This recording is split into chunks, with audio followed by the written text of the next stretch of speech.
Hey everybody, this is Rydo, and we're back to another live stream of Yu-Gi-Oh! Master Duel and video game news. Today is Friday, February 2nd, so we've made it into February, basically crawling on our knees as far as the video game industry is concerned, with massive amounts of layoffs following an entire year of pretty bad sales and bad layoffs. So hopefully this will be the beginning of something different, but there isn't a really good reason to expect too much to change quickly. Like, the only thing that I could imagine could change is that if the first quarter of 2023, I mean 2024, we're in 2024 now, if that passed, then there might just be a slight reason to expect a little bit fewer layoffs. And as we get deeper into the year, we will start to see bigger releases. Palworld, being the biggest release so far, is kind of an outlier because it's not a AAA game that had a lot of advertisement and a lot of focus on it. So the developers of Palworld, if they were to lay off a bunch of people, wouldn't be considered in the same breath as Microsoft laying off people. So we would need to start seeing AAA developers, Microsoft, Sony, Embracer, put out successful games. And Suicide Squad Killed the Justice League is out, but it's not going to knock anybody's socks off. So I wouldn't expect that to be the first game.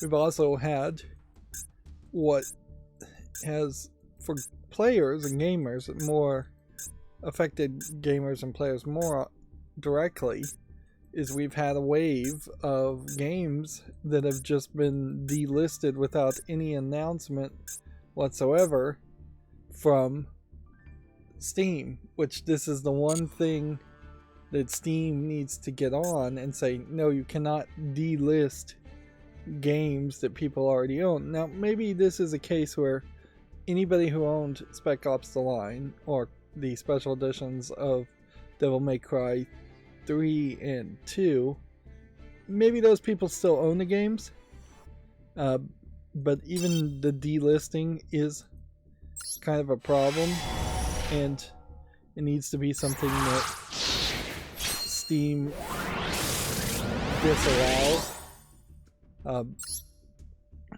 I would suspect, since Universal Music Group, which is the company that negotiates, is legally, I think, entitled to negotiate for the music rights of anybody in the United States, regardless of whether you want them to negotiate for you or not.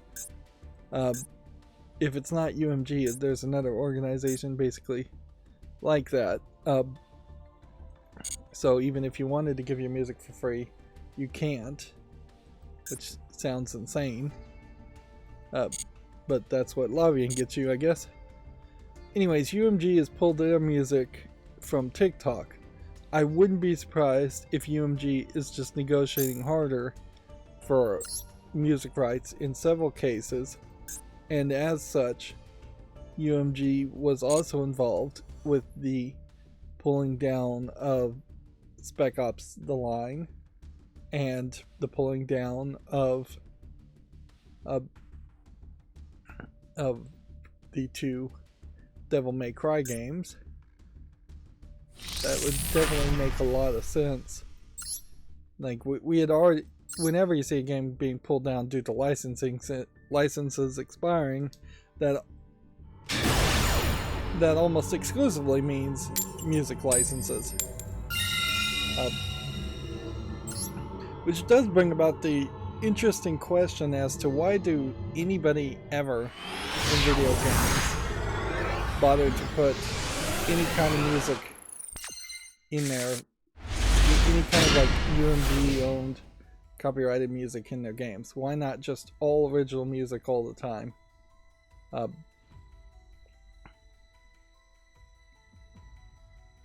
And why is it the case that the movie industry seems to be able to maintain the music in almost every case? Now there's, I think maybe one MTV show or a few of those early MTV shows that have music problems. Maybe there's one TV series or one movie series that has some problems, but overall, movie and TV don't seem to have this same issue in which these contracts end, which honestly, these license contracts should end the second the music becomes public domain, and they should just be the lifetime contracts, because in the end you're renegotiating on the threat of removing some art that was already put into the public and already in the society. And when you see these games go away, I mean, at that point, like, if you don't have a way to legally buy something, you can't make a very valid argument against piracy or just cracking games in general. You can't, I've said this before, it's like once you put art out there, you can't put the genie back in the box, and any law that seems to exist to try to allow you to put the genie back in the box is a ridiculous law that's ignoring the realities of the situation.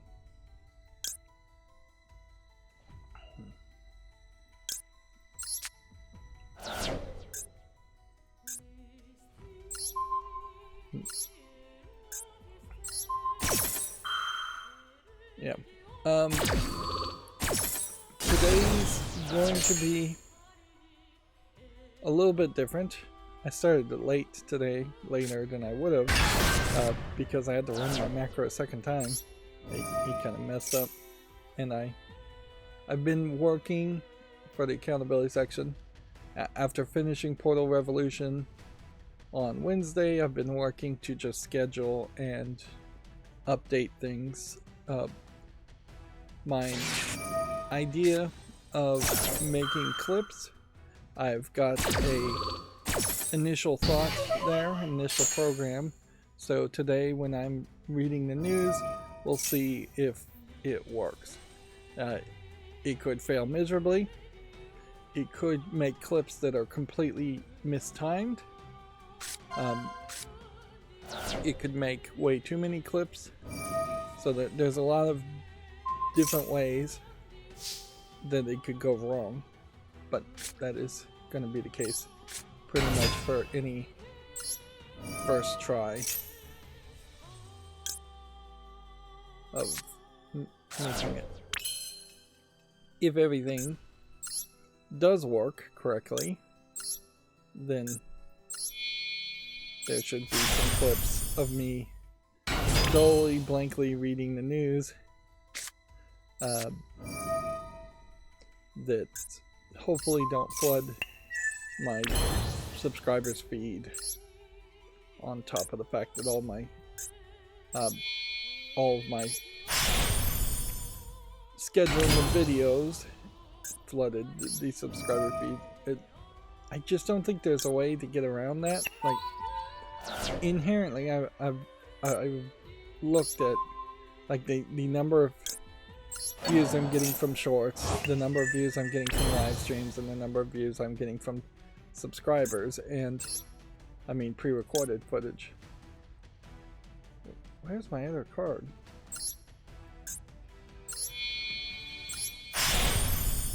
I was expecting to use Dryden's there, but Dryden seems to be missing.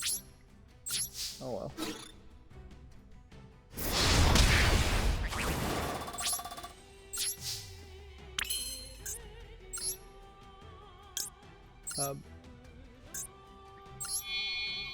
And by far, my pre-recorded footage, which was not premiering, is not getting viewed.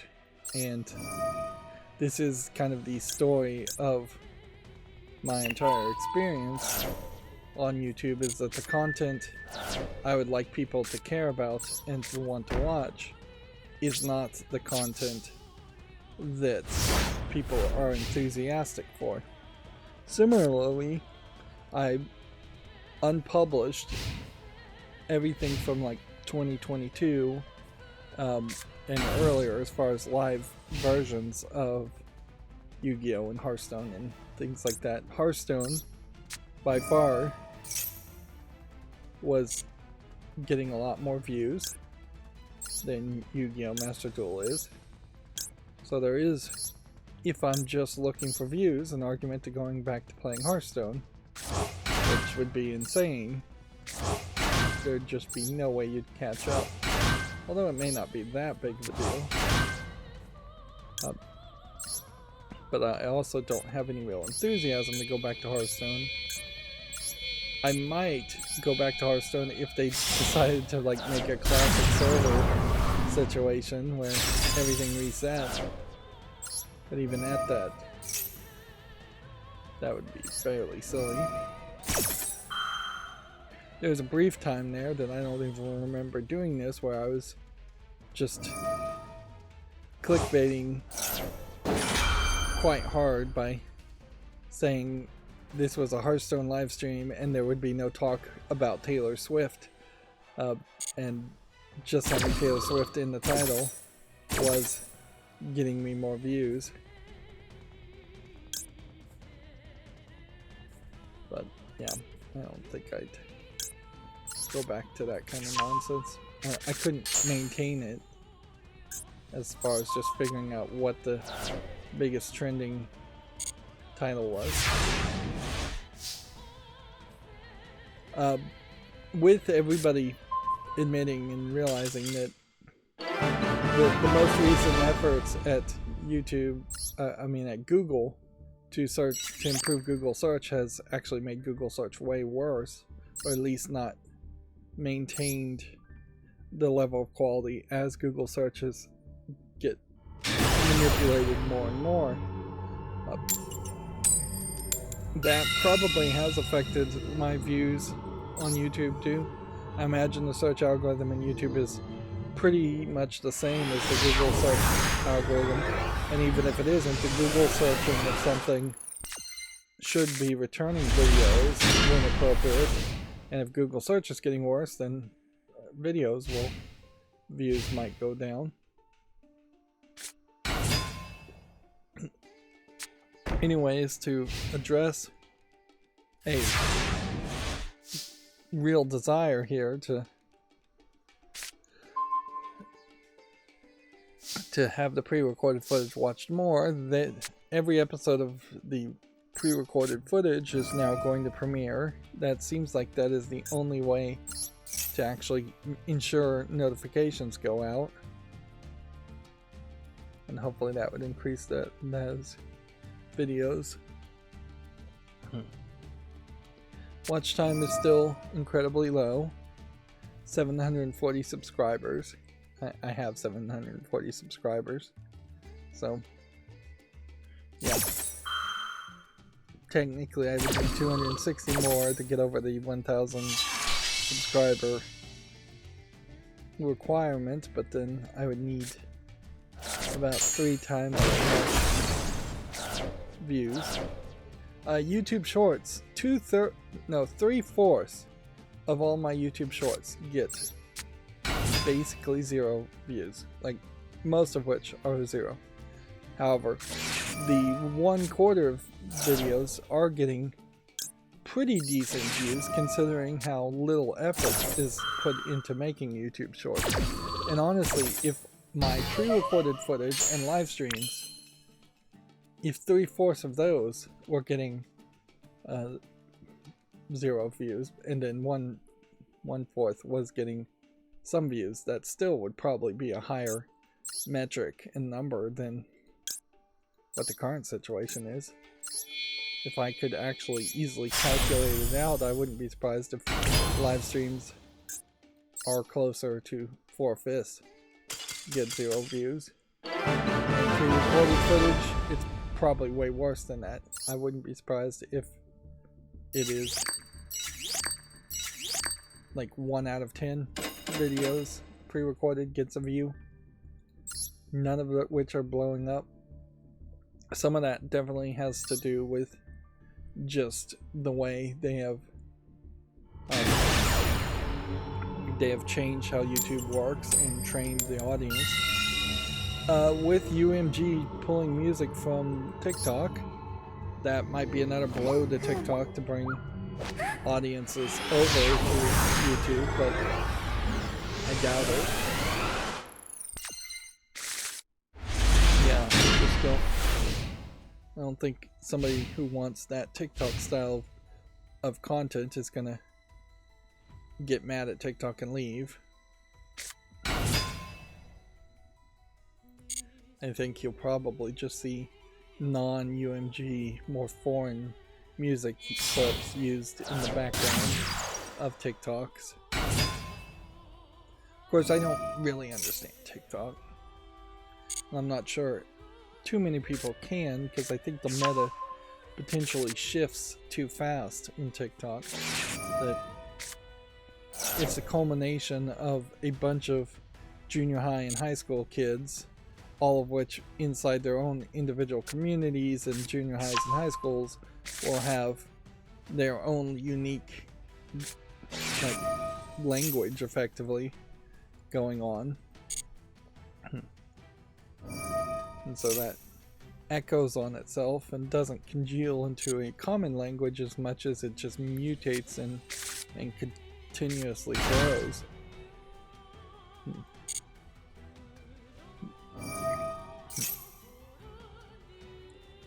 There's a thought, particularly when you see like news stories, that if something's happening in some California, Los Angeles high school, if some new word like Riz is being used, in the past that were something like that would have only been happening in that one California high school. Now, using a phrase like Riz does cross over the internet and start getting emulated by other kids, but then there are also a lot of kids that just won't be allowed on TikTok, and they won't really know that Riz is like shortened for charisma.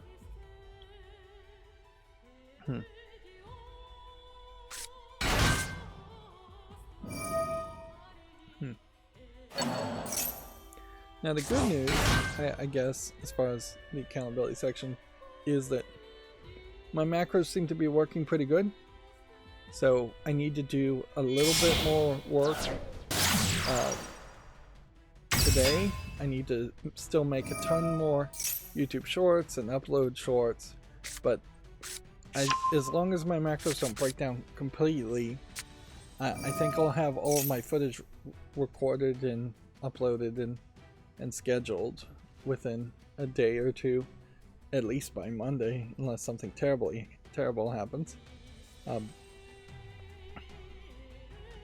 But then that is going to highlight that I'm probably going to drop the ball at some point here pretty quickly with footage, unless I just start to double down like crazy on the footage, which isn't really the right move. The right move would be to just suck it up and get back to working on the smart on-air sign. Part of working on the smart on-air sign allowed me to miss the fact that I had that second time my channel got deleted last year, took all of the scheduled or premiered videos that I had out of being scheduled or premiered, and so there was a decent chunk of stuff that I thought was scheduled that actually was just private videos. They just set it to the private setting, so I had to go back and reschedule things. Otherwise there just wouldn't have been any footage there. That still is potentially going to be a problem.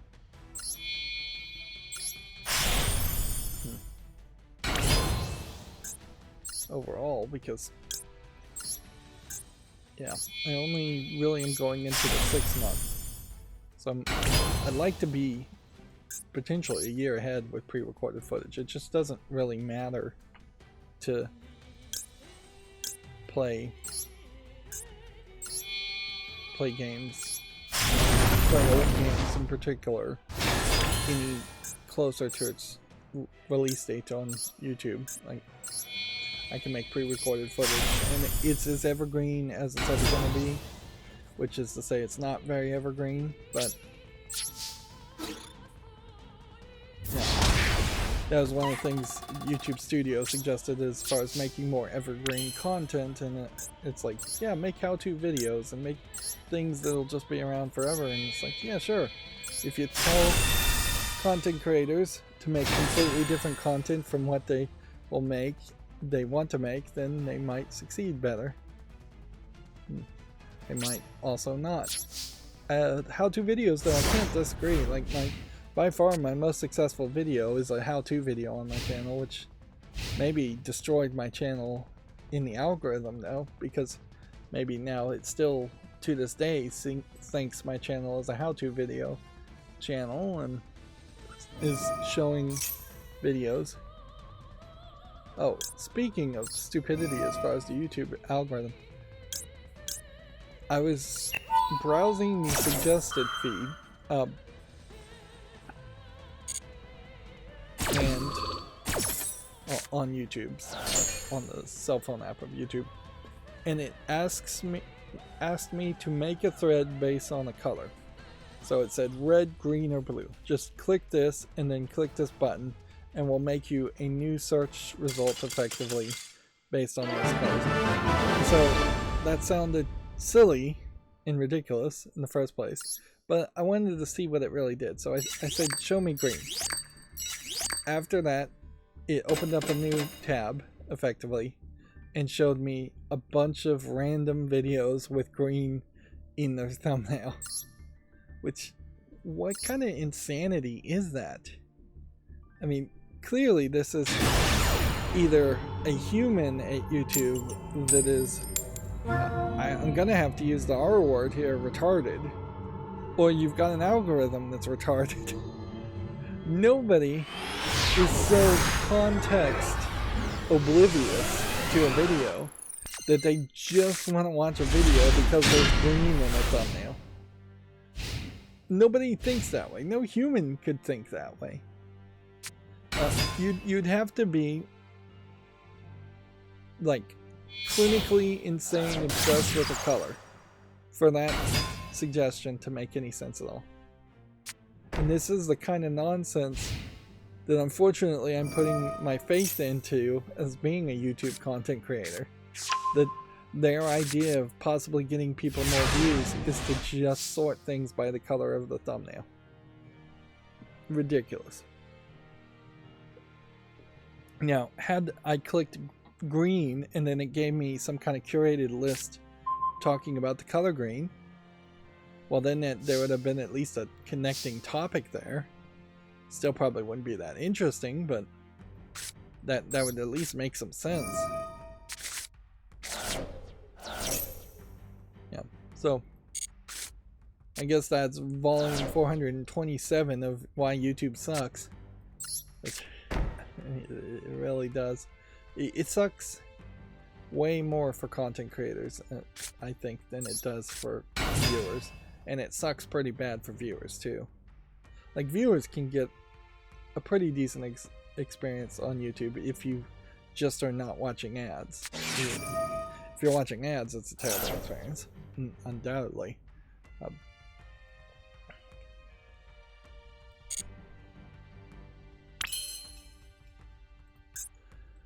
But yeah.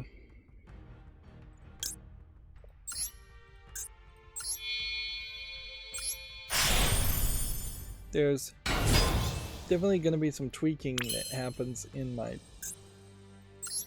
new program here to make clips, because I've got to get it just right on the audio. The idea is it's going to detect that a new page is opened, hopefully I programmed that right, and then when it detects that it's on a viable news page, Firefox tab, it will then move to listen for over a certain number of decibels in volume to start recording, which probably means a mistake in that too, because I probably need to I probably just need to start recording at the beginning and not listen for the audio start, or it's going to be a case where I always start speaking and then the recording times are a little bit late, although I can adjust that in my second program anyways, in my UI Vision, I forget what it's called, because I could just roll it back a second too, and that can be adjusted. That's not a problem. That's where I need a bunch of test data from today's stream to tweak, actually.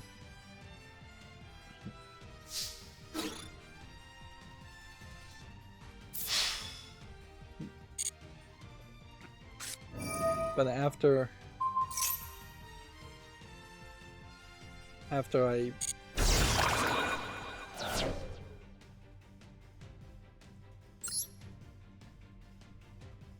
nope.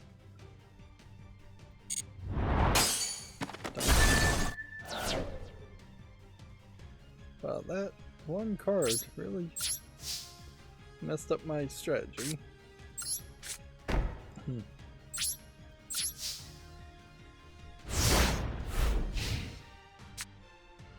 I guess inherently, instead of using the R word, I just need to train myself to have a bigger vocabulary. Stupid, dumb, dolt. All of those words literally were used in medical documentation in the past. And all of those words potentially somebody's going to claim as offensive.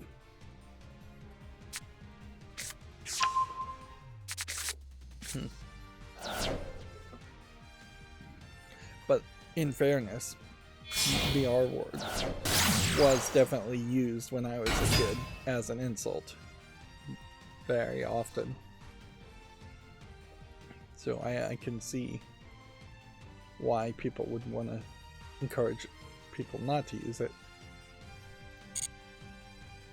Although then there is also an argument, if jaywalker, for instance, is derived from an insult of a J, and nobody remembers that a J is an insult of country people or people of low mentality or low class, whatever J means. At that point, once the negative connotation has been forgotten of the word, should the word be allowed back into the common vernacular? We're not there yet with a lot of words, and a lot of words have not been disused at all. Most insult words are still being used.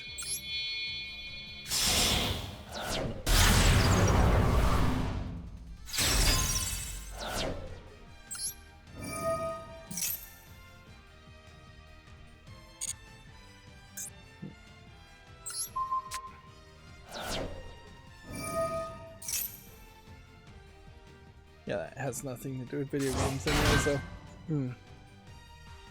More and more when I'm doing these streams, I'm not waking up as much. I think I'm just getting older and slower and worse. As is true when you age, you just get worse overall. And I think I am just more and more getting older and slower and not waking up as much when I start streaming. Not getting on the ball.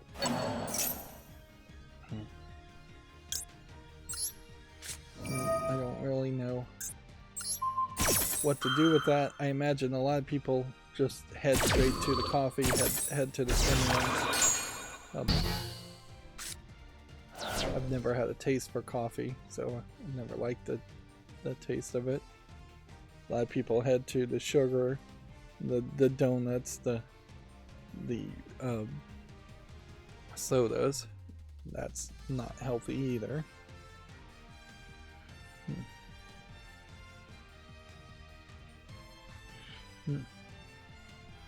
I decided to try a new way of making banana pudding, which is, in this case, putting vanilla wafers and sliced bananas. And I got mini vanilla wafers, and then I used like 3 boxes of pudding, and I got the proportions totally wrong there. And cannot really wrap my head around what I really should have done, because that made a massive amount of pudding. I bought probably too many bananas, and I think I probably put like 5 bananas in it. I imagine the move is you probably want just, since you're putting banana slices in and the banana slices are going to go black and brown very quickly, even in the pudding, you probably want to do somewhere around 3 bananas, 1 box of mini wafers instead of 2, and 1 box of pudding. And even at that, when I was eating it, like, it's fairly heavy dessert. Like, feels heavy because there's milk in it and there's protein in it, I guess, or gelatin in it. It just feels really heavy. Where you'd think a pudding-based dessert would be fairly light. Again, that has nothing to do with YouTube or video games. Just, that was another thing I did. I'm also still watching Farscape. I most recently watched the cartoon episode where John Crichton gets put in a coma basically and starts dreaming of cartoons, which I feel like at that point that was perhaps the end point of the silliness of Farscape, and in a weird way it is at least one episode out of order and wrong, because like the episode before that they kill one of the Crichton clones, so your main protagonist is straight up dead, and the team has been split up in that weird Crichton clone story anyways. It's that just feels like there was some kind of ridiculous internal fighting happening between the actors, or just a really dumb decision to not pay half the actors for half the episodes, which, yeah, whatever was the case, it did not make for a better TV series. Like, I think pretty much everybody is willing to suspend disbelief and just say it makes sense that all people in a show are going to be in every episode. Star Trek The Next Generation, I guess, got around some of that by simply assuming that there were actors on the Enterprise, but they were either not involved in that experience or in that episode, or they were on shore leave, or they were just maybe talked to over the intercom system.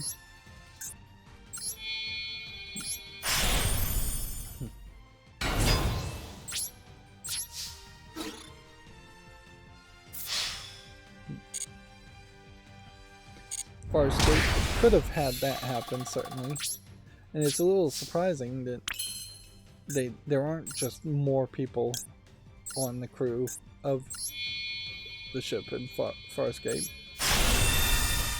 It feels like it's far too big of a ship for it to be as empty as it is, and it's supposed to be a shipping container ship, and yet they have never mentioned that they were taking on any kind of job to earn money by just using the ship as a shipping container, which would have made all the sense in the world. They could have gone to a planet and said, hey, we need a job.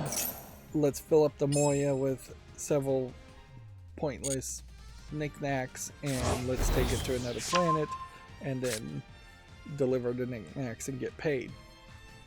Like, that could have been the beginning of a lot of adventures instead of them mostly just being on the run.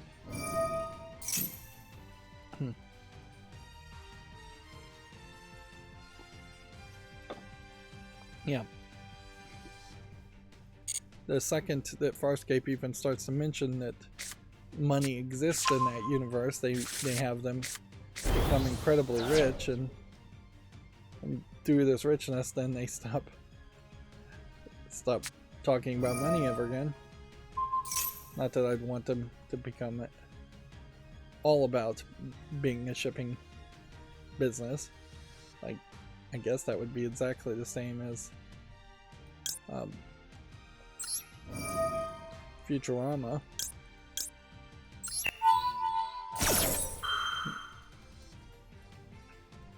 But it kind of works for Futurama too. Oh man, I don't even know if I'm gonna go an hour here. Like, yes, we are making good progress on Yu-Gi-Oh, but I really just don't care about what's going on Yu-Gi-Oh, and all we're doing is just getting up the ranked ladder. So obviously we're gonna beat the people that were about 10 steps below where I should be. So let's see if we can inspire some passion and inspire myself to wake up a little bit more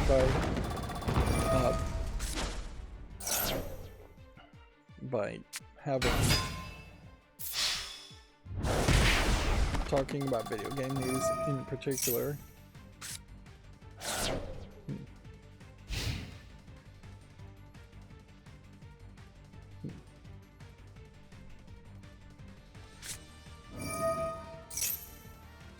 So I guess the big news in video games might be, for today, WWE in general, since Vince McMahon and now Brock Lesnar have been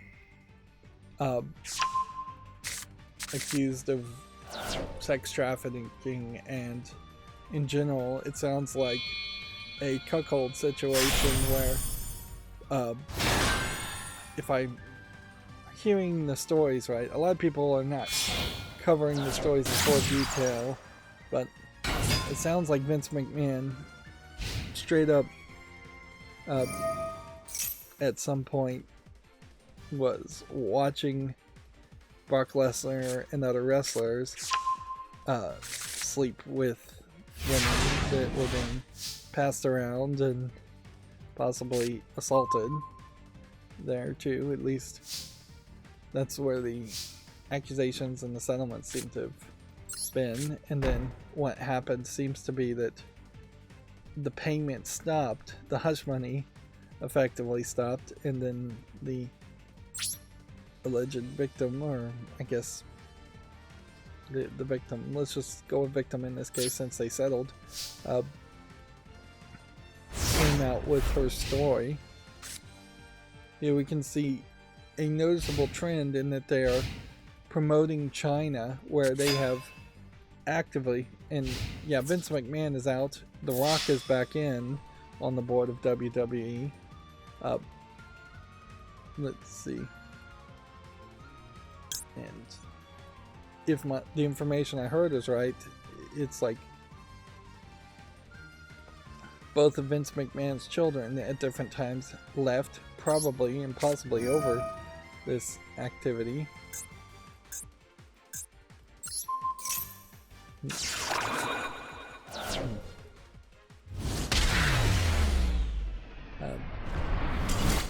But yeah, when Vince McMahon was in charge, it's, to my general recollection, pretty well known that he didn't like China, She felt she was too muscular, too masculine.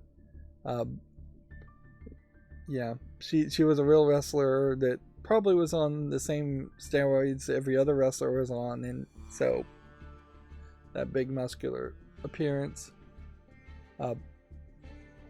She also isn't a bodybuilder, so when you see like female bodybuilders, they look slightly different too. But yeah, it's pretty well known, if I recall correctly, that Vince McMahon kind of ruined her career, didn't like China, and they've noticeably not mentioned China. Where really you should be mentioning China more than you would be mentioning Stone Cold Steve Austin, because China basically turned women wrestling into actual wrestling and laid the way for all future generations of female wrestlers in the WWE, whereas Stone Cold Steve Austin just brought in a new attitude era and was a pretty good foil for the Mr. McMahon fake character on screen. But also, I would imagine WWE 2K24, the video game, is heavily emphasizing China now, because she is one of the few people that hasn't been in the WWE for a long time. I believe she's dead too. And as such, she's not going to get wrapped up into any potential controversy. I think she's dead. It'd be really surprising if actually she's back, and that's what's and that's why they're focusing in on her. But noticeably now they're going to try and downplay and remove any mention of Brock Lesnar, and they're going to probably downplay and remove any mention of Vince McMahon or anybody else that might be mentioned in this whole setup, which I wouldn't be surprised if there's several people that are going to end up wrapped up in all of this. It's really the same old story of just like drug, sex, and rock and roll. And Vince McMahon, I guess, needs to be at least applauded that he's made it so late into his age before all of this came out. But I mean, this is just a new era and a new way of the world in which you can no longer just pay your way out of doing deplorable things, for lack of a better term, and continue to do those deplorable things. And this is one of the great things about democratizing communication and democratizing the press effectively, is now while some people can and will lie publicly online, it also gives a lot of people a lot of opportunity to speak the truth and actually be heard. Whereas it definitely seems like it was the case with like Bill Cosby, where he was rohypnoling and possibly he thought he was fully within reason to give these women rohypnol. He thought that the Spanish, he would say here's some Spanish fly or something, and he thought they were saying yes. But honestly, you really shouldn't be allowed, at least, to commit to saying, I want you to drug me and then make it so I can't say no at any point. But yeah, those Bill Cosby stories were around for a long time, and they were getting killed time and time again by Bill Cosby's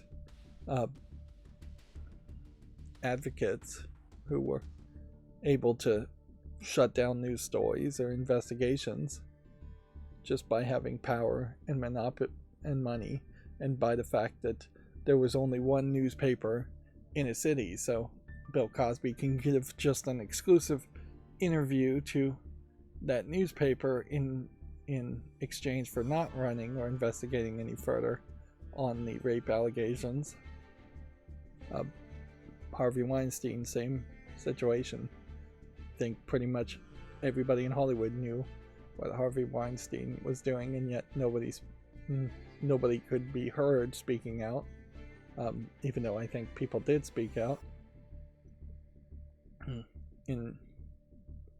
Inherently, anybody who didn't speak out was committing an act of evil, and that needs to be pointed out too. It's like evil succeeds when good men stay silent, is the old saying.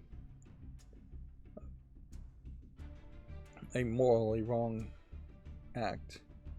I don't want to start using the phrase evil too much. Second Dinner has some tweets here. A new dev update is here. I've been told it's a bad idea to post green screen pictures because of what the internet does to them. If only there was a senior community manager here to teach us the way. Parentheses, they're hiring.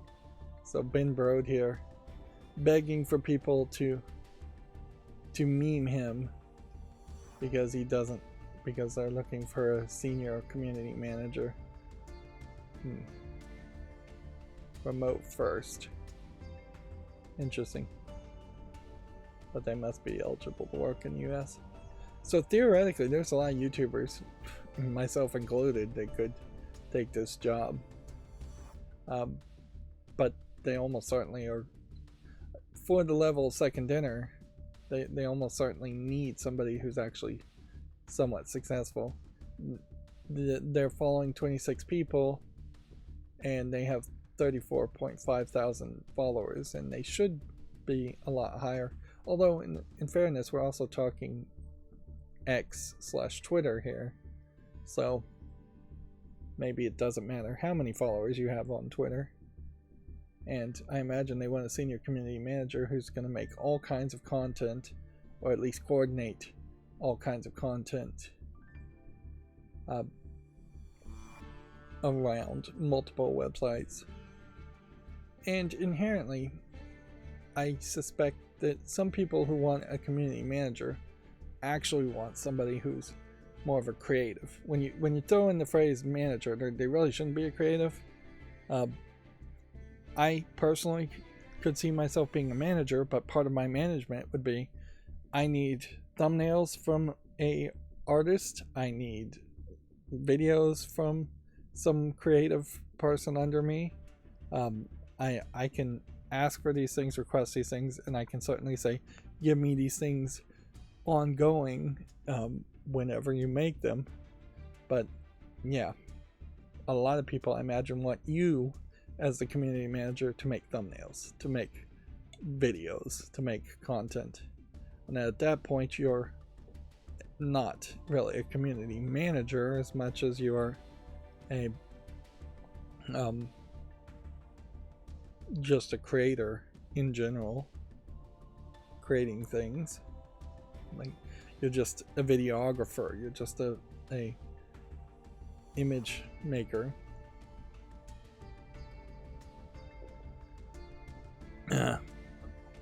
On the other hand, there is also a danger in being a community manager that you are going to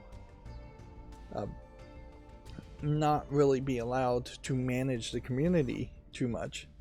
That there might be very tight restrictions on who can you mute, who can you block, who can you just chastise even, or do you have to go along with everybody? But do you want to go along with everybody too far?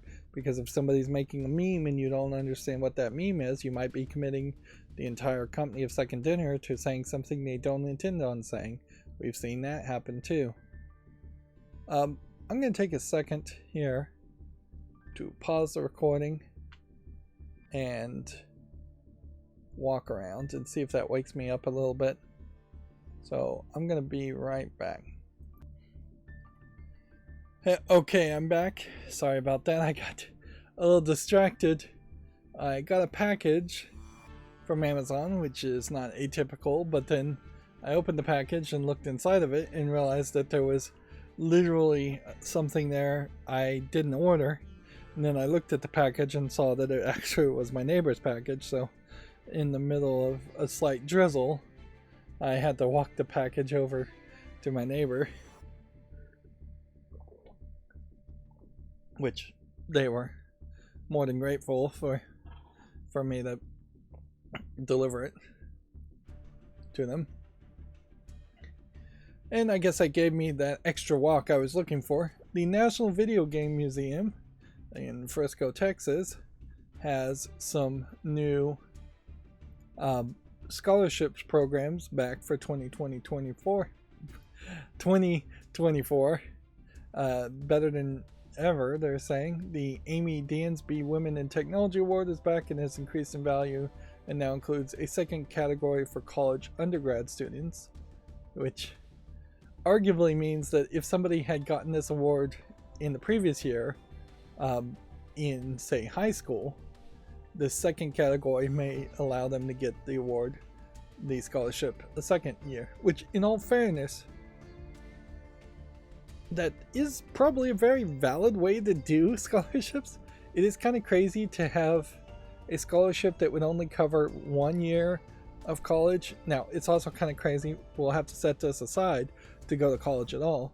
For programming and video game design, you probably still do need to go to some level of college, but there are definitely some terrible video game colleges and video game programs out there. But yeah, a scholarship almost certainly needs to be 4 to 8 years of a scholarship for each winner. Something that would, if not completely fund their entire college education, which probably won't, would at least consistently fund it. Because it's not like a case where a high school student who is working at like a McDonald's, a part-time job type thing, which you kind of can only do a part-time job reasonably and go to college. It's not like they're going to get a raise in a year. It's not like they're going to have more money the next year.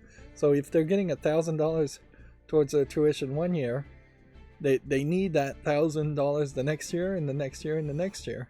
And that is, in 8 years, is just assuming that they were going to go all the way for a PhD and it would actually take them 8 years, which even that is, at best, it's not reasonable, really, to even expect your every single college student that's just going for a bachelor's degree to get the bachelor's degree in 4 years.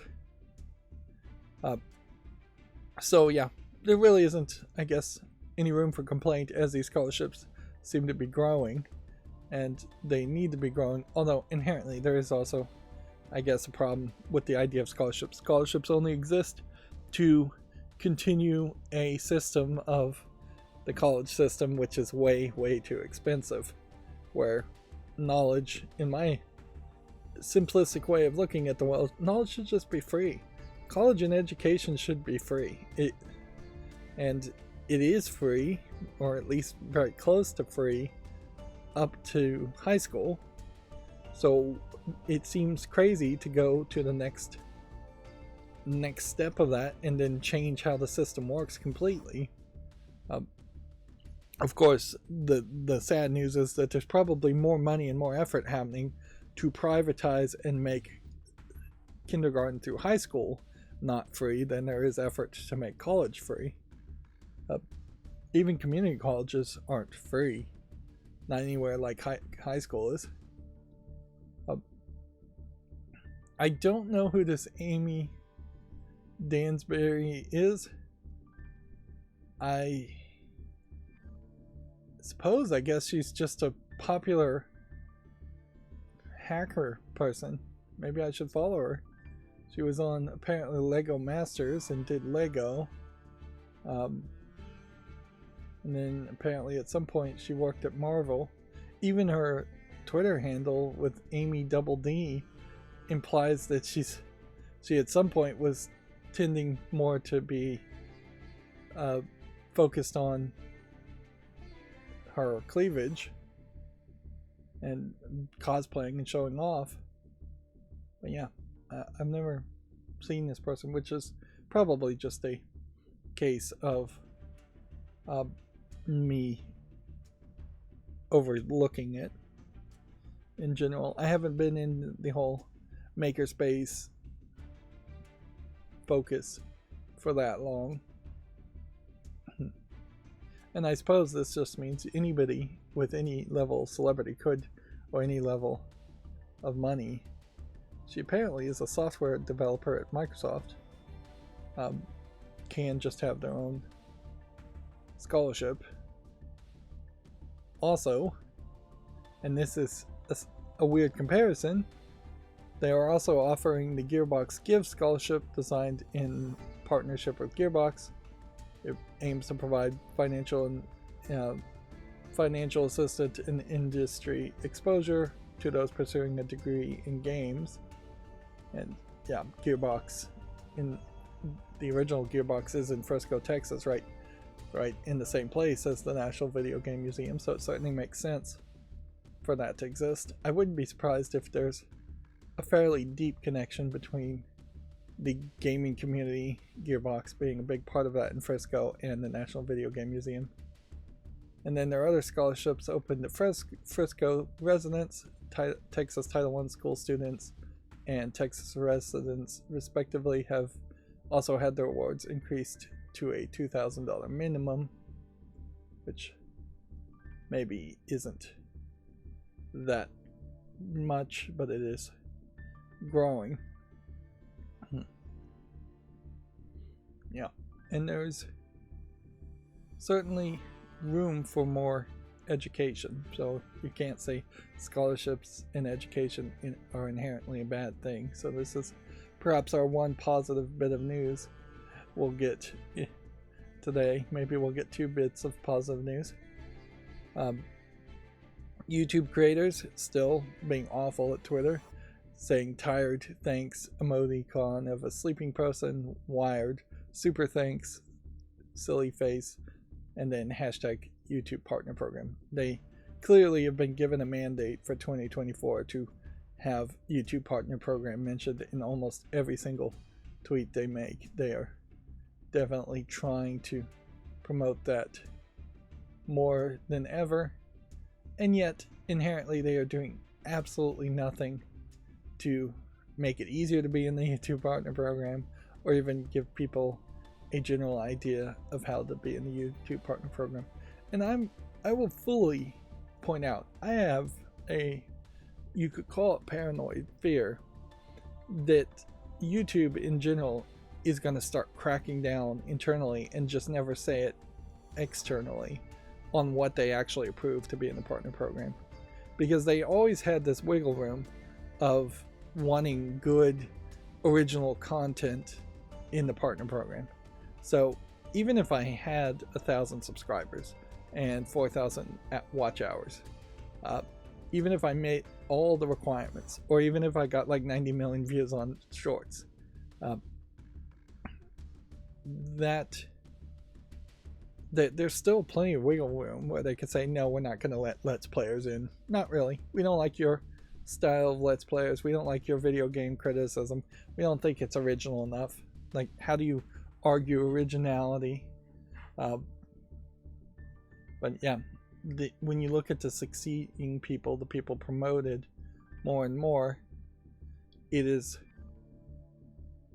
very few people succeed in the first place, and it is always somebody who is usually just talking to a camera or doing something that most people could not do. Mr. Beast is the perfect example of that, where Mr. Beast is giving away millions of dollars in his videos. Nobody can emulate that without just straight up lying about giving away the money. NoClip has a 90-minute documentary coming from, I think this is Ron Gilbert, maker of Monkey Island.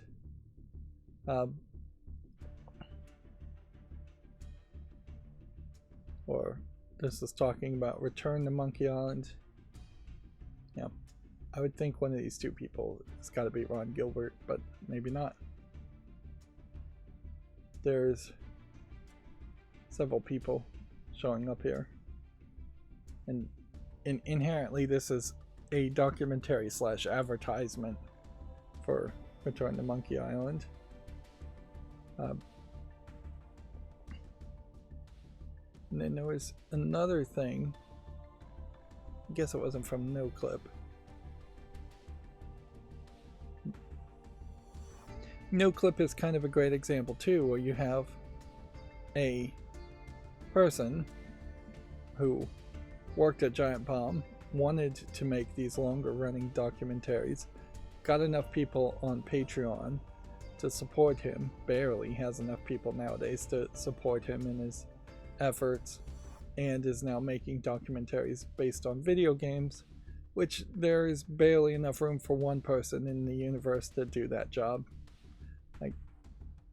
Although I would say if you were a YouTuber and you wanted to do something like this, plenty of people do something like NoClip, but they don't do it with the level of polish, and they don't do it with the level of access.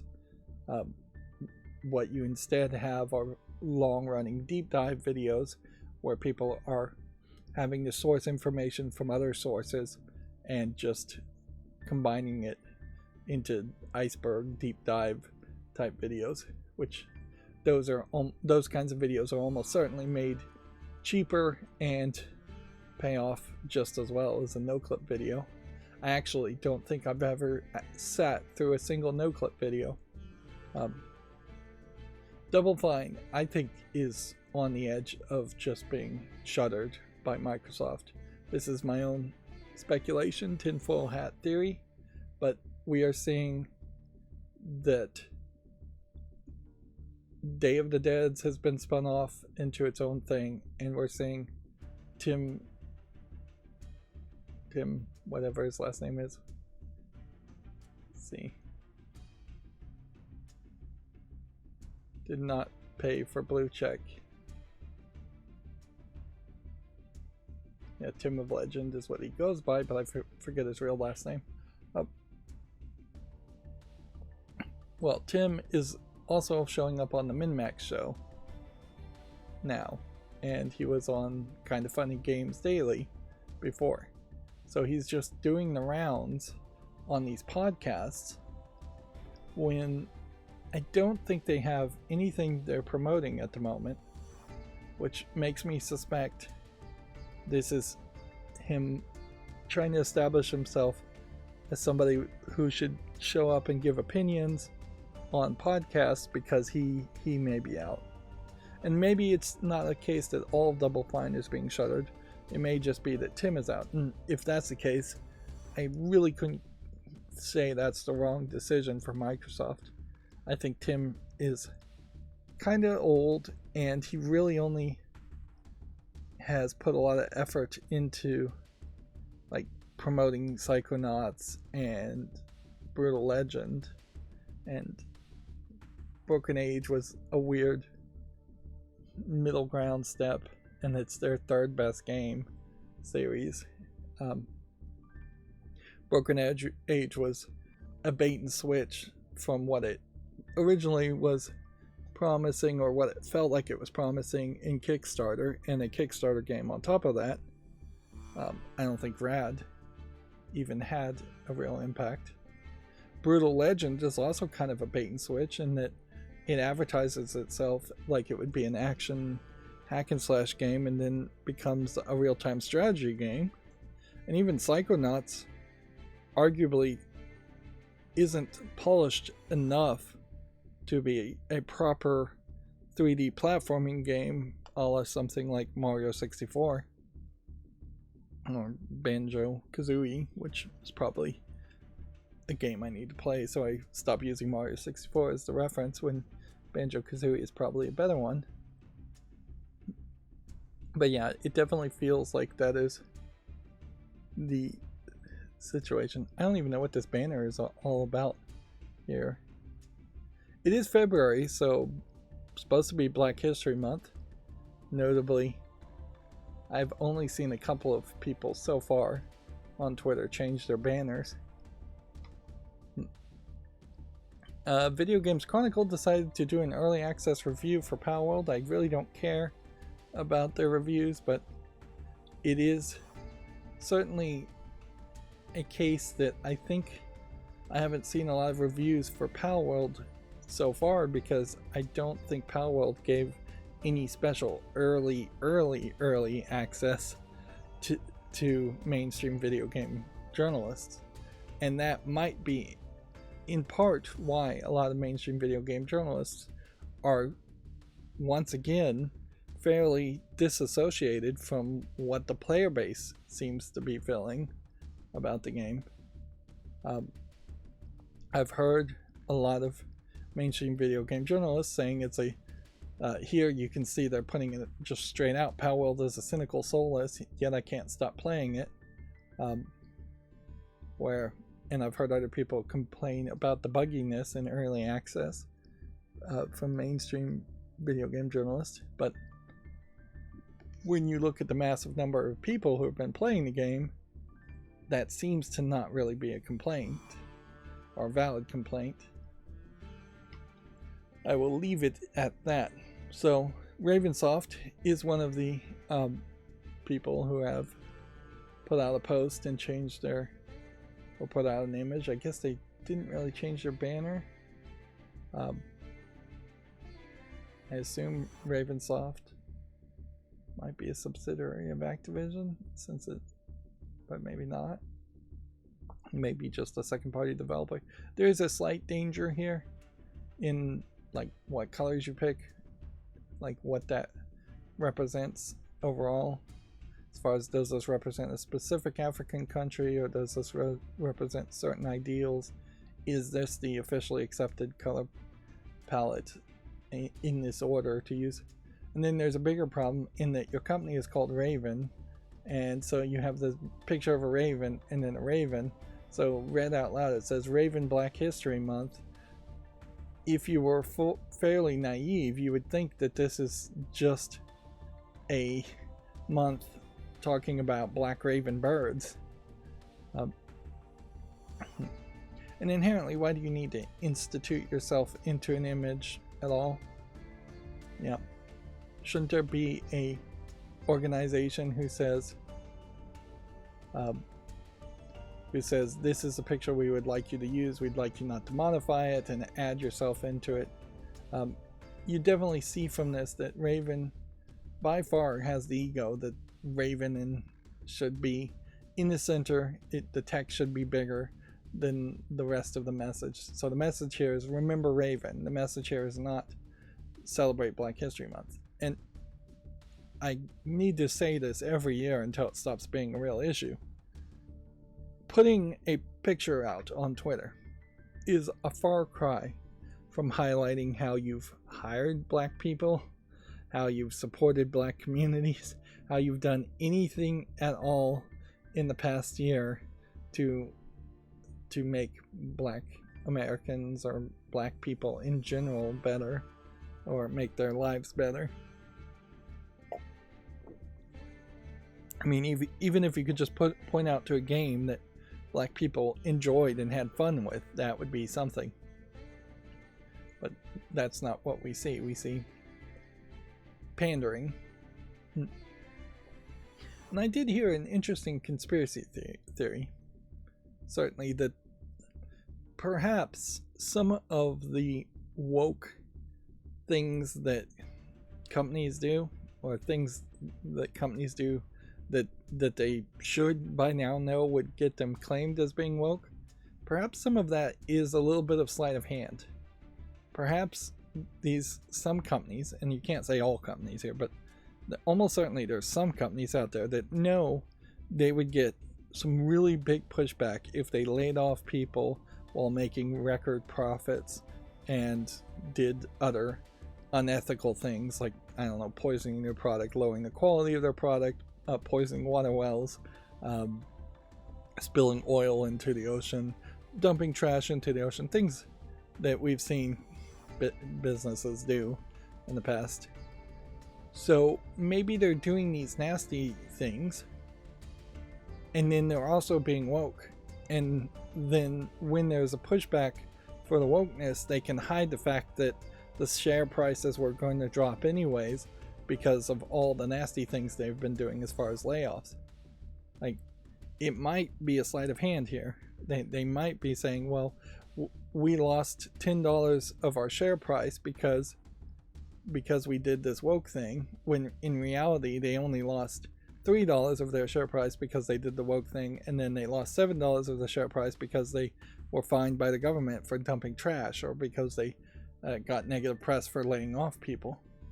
It's an interesting tinfoil hat theory, and I wouldn't be surprised if some of it is true, to just clump bad things together. Here we have YouTube Gaming, which the headline on YouTube Gaming versus YouTube creators is the same. So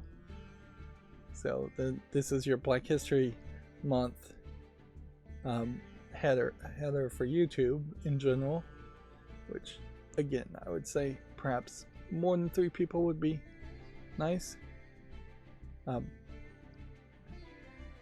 YouTube Gaming on February 1st tweeted, head over to Pokimane LOL's first ever stream on YouTube live now.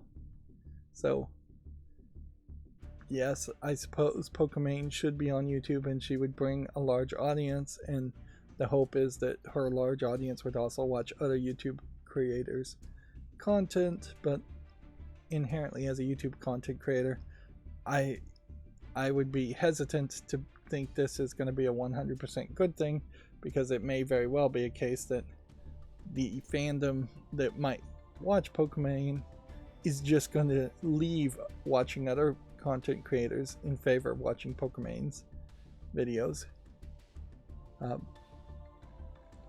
And there's nothing really to say or do about that. It's just an inherent fact that the YouTube systems and most of the world is unfair, and a pretty looking girl will catch people's attention and eyes. Maybe that's something that AI and VTubing will eventually address, or maybe a generation will finally realize that usually videos from pretty looking girls are fairly soulless and vapid. But yeah, it is fairly unfair though of YouTube Gaming to promote Pokimane in her first ever stream on YouTube when there are thousands, if not millions, of other YouTube gamers in particular who are not getting any promotion at all. And when you scroll down to YouTube Gaming, it very often is the case, well, here's another girl they're promoting, but before then it's fairly often a case that they're just promoting games, which if that was going to be their deal, that's fine. Let's play a little game here and scroll down and see where's the first male streamer being mentioned. January 26th for Justin Wong.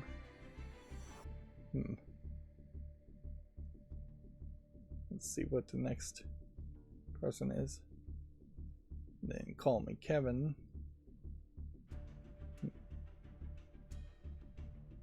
Alright, we're seeing some more guys.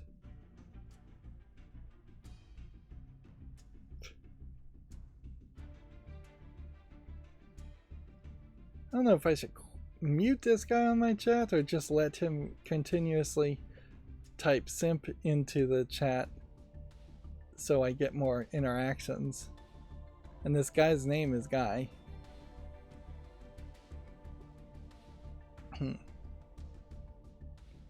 Yeah, I guess it's more interactions for me, so I'll just leave it at that.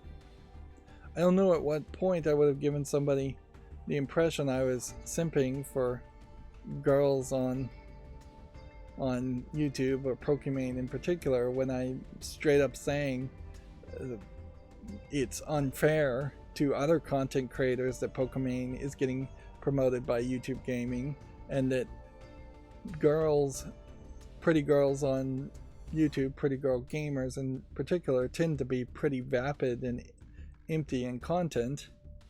I mean, at what point is that simping? If anything, I'm being very critical and cruel, and arguably somebody's going to call me sexist for it.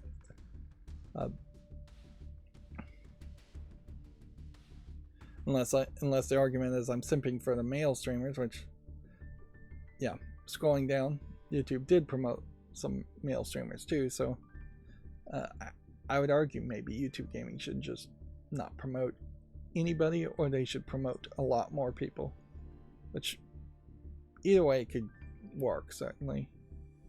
Like, noticeably, YouTube gaming and YouTube creators never put out tweets saying, congratulations on entering the partner program for these new creators, which you could do that on a weekly basis and have a list of new creators. They never promote anybody that has just a few thousand subscribers or followers. They always handpick the winners. Anyways, moving on, Sega of America's layoffs are going to hit the organized staff hard, and apparently the union worked to lessen the impact.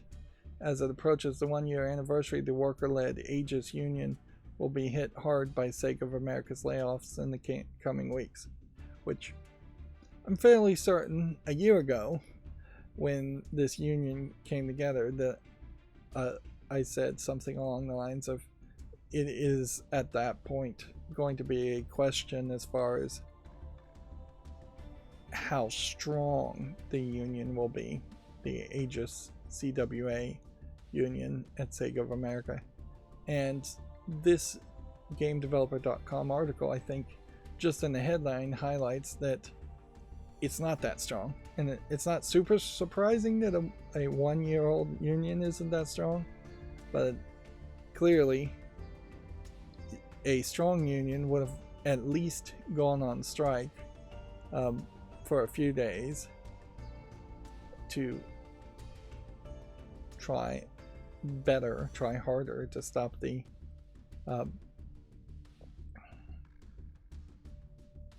stop anybody being laid off.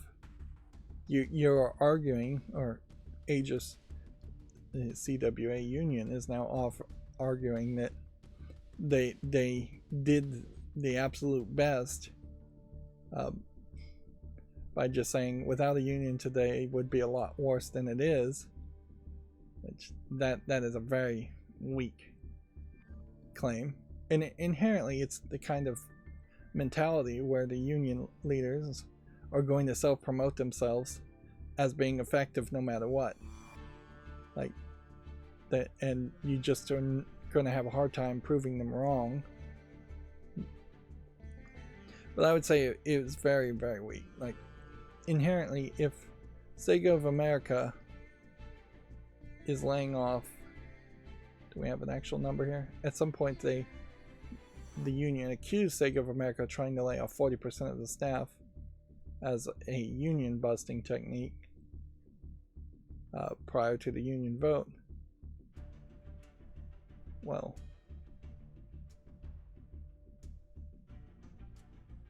now that's going to be a lesser number, but it's still a big number.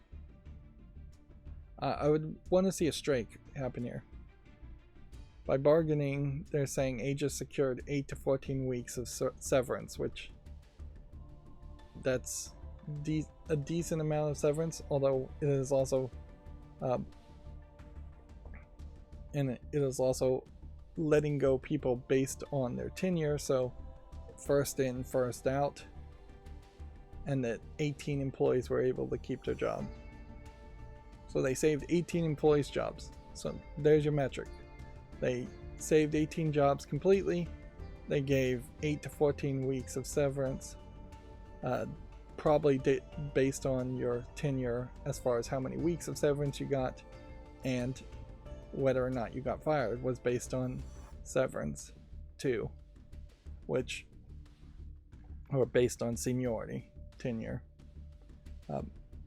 which that's how almost all unions are run, and there really, I don't think is a better system for that. So person there that's been in the job the longest gets the most protections by a union, and typically is involved in the union, if not running it, whereas the new guy gets screwed. And it's not inherently a fair system by any means. Like, not that there really is a fair system, because if you try to let go of people by performance metrics, then the performance metrics will be manipulated by management to fire the person who's been there the longest, who would also coincidentally be the person is getting paid the most. But inherently, by setting unions around a situation where it's always the younger people or the newer people, which is almost always the younger people, against getting less than the older people and the more senior people, which is almost always the older people, those two things are just going to line up. You create this situation where it's a lot more difficult to convince the new generation of people to be in the union or to want to have a union. And so very often it's the case that if it's a union shop and you're working a union job, that the new people, the younger people, are the least active and the least happy with the union. And there definitely is room for a good union. I don't know if there's a single good union out there that would do this, to try and keep the gap very narrow between what the most senior employee is getting paid and what the newest employee is getting paid. That way there isn't that big of difference. But then there's still going to be a first in first out situation, almost certainly, unless the union could convince the oldest people to retire early instead, which sometimes managements try to do that, but unions usually never talk on those terms. But yeah, I'm getting into probably too much detail. I wouldn't expect much more from any of the other Communication Workers of America locals that have been trying to form unions in the video game industry. This really feels like this is a blow against the unionization efforts. That being said, there's so many other people who have been laid off that had no union representation in the game industry, and I wouldn't be surprised if a significant number of the people who were laid off in the game industry were thinking about unionizing, or are definitely thinking about unionizing now, but may never actually be back as a video game developer. Those people may just leave the industry completely. But yeah, we shall see. I still somewhat question whether the Communications Worker of America union is the right union to be forming unions in video games anyways. Like, not that I think the Screen Actors Guild or SAG-AFTRA is much better on that case. It really should have been full on a new organization. Moving on, GameDeveloper.com says that Immortals of Avium director thinks that it suffered from a launch at $70, which I have no memory as far as when Immortals of Avium actually came out, but it must have been close, recent, because nothing else would make sense at a $70 price. August 2023. Yeah. I guess that does highlight that you could have made a somewhat bad game and then released it at a higher price, and then later on you can blame that game failing because of the higher price.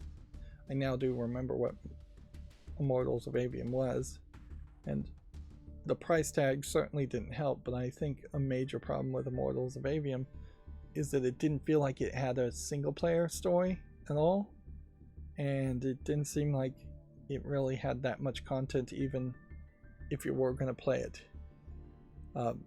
in co-op with other players. I never got a good idea of what the story and narrative was. I just saw a lot of gameplay that looked like it might be interesting, but not $70 interesting. Oh, there's something else I was thinking about that I wanted to mention. There was this game made by Gearbox that was an Overwatch clone. And this has nothing to do with anything. But I can't remember the name of it. And they put it out. And they tried it for a few months and then they kind of just gave up on it from Gearbox. and there was a bunch of characters with a bunch of attack animations and a bunch of different like creations there, a bunch of creative output. And then similarly, there's a bunch of visuals and animations and moves in a game like Immortals and Vavium, and then they just have never done anything with it. So when I was scheduling Fury to air on my channel, Furi, that's a boss rush game where there's like 10 to 12 bosses you fight that are all very visually different, and they for the most part fight in simplistic arenas, and that's pretty much the game. There's some walk and talk sections in between each fight. It's just a boss rush game. And so I was thinking to myself, there's a lot of games where companies like Gearbox will make animation attacks and they'll make characters, and then those games just kind of fail. So why aren't there more people recycling that stuff into a boss rush?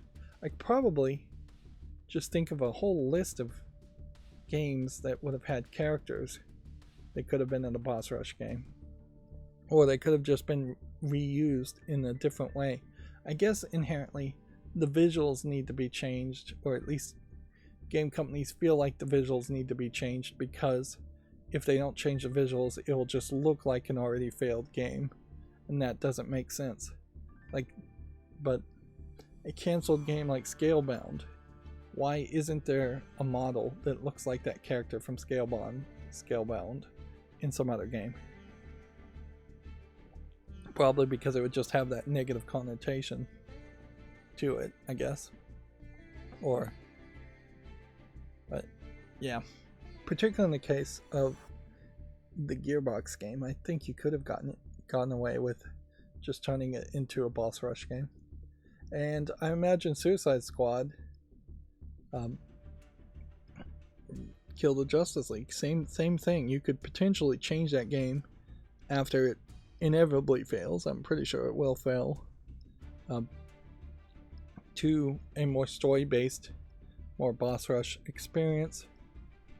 What I found surprising in watching some gameplay on Suicide Squad is that it is canonically apparently connected to the Arkham Asylum universe, or at least it feels like it's connected to the Arkham Asylum universe. So I would have thought it would have been in its own separate universe, but apparently not. Alright. Cyan Worlds. Cyan is promoting their remake of Riven like crazy. They put out this tweet: careful observers will be rewarded on this 5th Age Friday new Riven reveal. And then it says this production is imagery. This is in production imagery and will change prior to Riven's release. And so you have this video, and I, for the life of me, can't see anything here. Like, what am I supposed to be seeing here? I'm seeing some waves and I'm seeing some rocks, so unless there was something special about the pattern of these rocks that I'm not recognizing, in the background here I just see waves.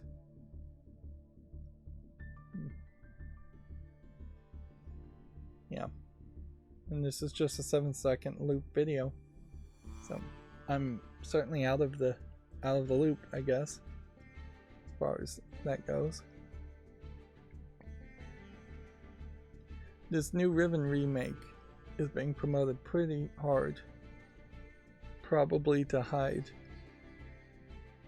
the fact that there's not been anywhere as much success as far as their other games.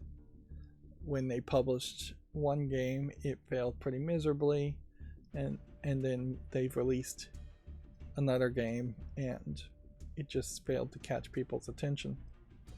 I don't know how much steam Cyan really has, because they can make a remake Riven fine, but then they get into a real problem where they either have to remake Myst yet again, for probably the 7th or 8th time, or they have to try and argue with Ubisoft to get the rights back to Myst 3, Myst 4, and Myst 5 and remake those games so that they work and play like a Myst game instead of being completely different with completely different stories.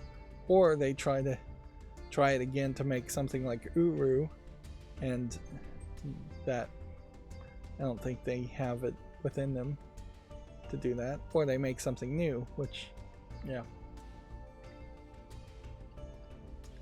The thing here is they have Cyan as a company has had their tentpole games in Myst and Riven for decades now, and they've leaned too much on the tentpole games instead of experimenting and making some new games to try to have some new tentpole games.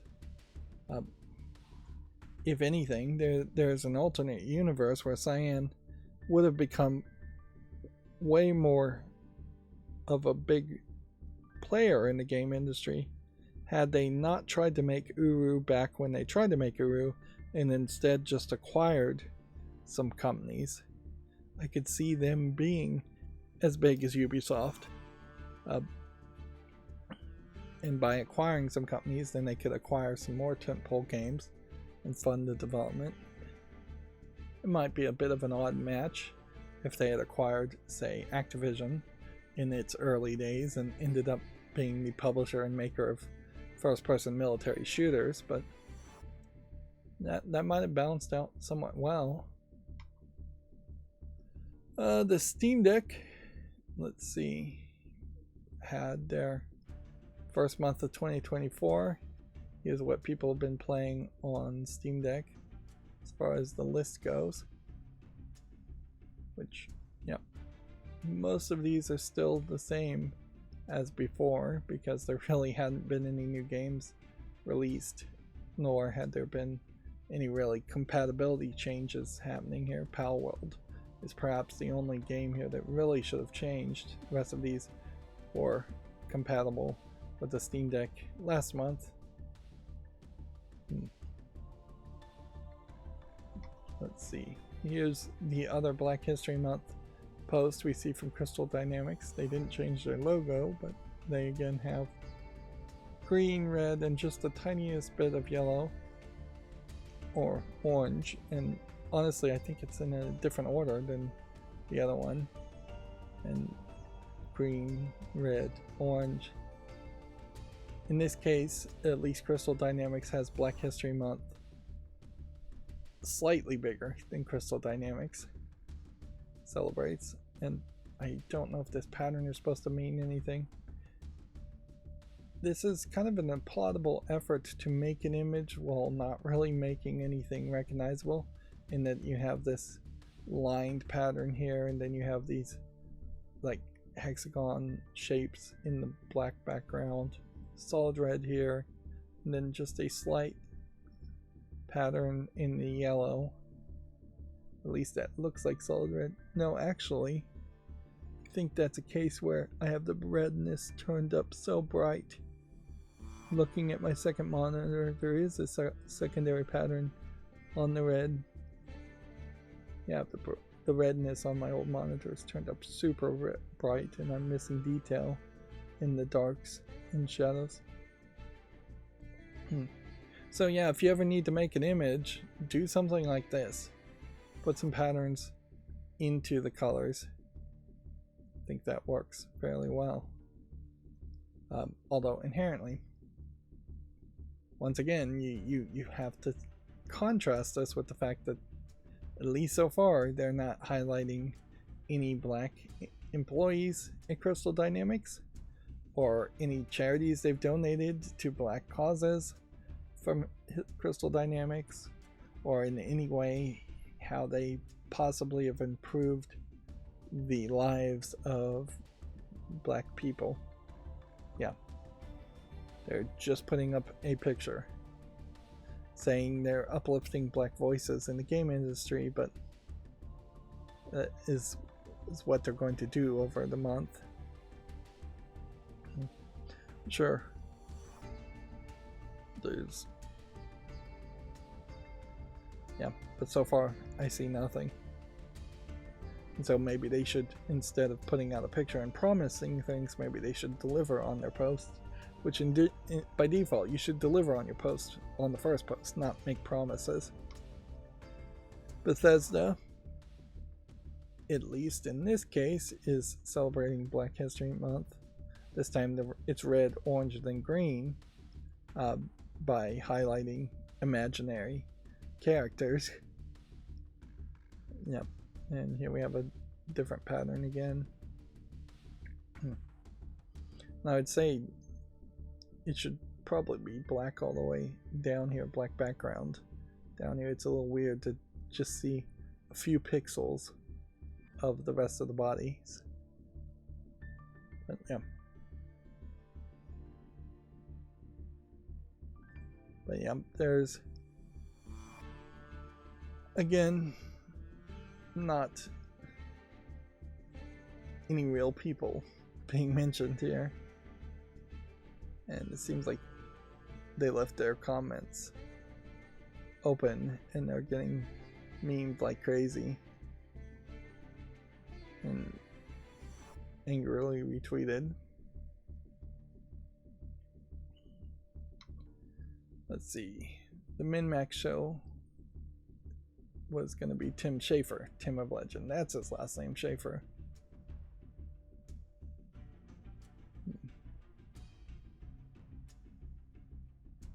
Yeah, okay. Maybe I should listen to the Min-Max show. I'll give that a chance. Think about that. I did see somebody retweet this Afro hair library, this open source Afro hair library, which making an effort here to have an open source library to depict African people's hair, I think is helpful. I think we've talked about this library before. That being said, hair is usually the most difficult thing to render, even nowadays in games, and regardless of how you render somebody's hair, it's either going to come off a little rough. Here, I would say this hair comes off somewhat lacking in detail, or people are going to complain that it comes off too unrealistic, pandering, that it is exotifying black people and their hair more than. And see, there has always been a high level of a catch-22, depending on different people arguing different sides of that too, is that people, African people, African ladies in particular, put a lot of effort in their hair and show off their hair, but then they also hate that people are commenting on their hair. Which, yeah, that seems kind of catch-22. And then you have some really wild hairstyles here. In this case, which you probably don't need those in the open source library. This is pretty wild. And see, this is kind of exactly what you don't want to see, is native aboriginals depictions with big red lips and giant bulging eyes. This is stereotypical, insulting depictions of African natives.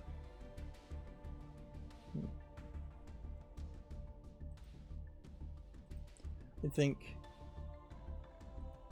yeah, and there's that danger certainly of having an open source library, is that it can be used for something you would call not good. I think there is also just a urge when you say we're going to have a black person to give them black hair, when a lot of black people straight up have a fairly tight shave where it's just a little bit of hair or somewhat messy hair for every super fancy hairdo, there's somebody that really is just more managing their hair as much as they can and moving on with their day. Certainly isn't the case that every single black person is walking around with these crazy hairstyles and crazy decorations. And it's important always to point out, hey, black people are way more than just their hairstyle.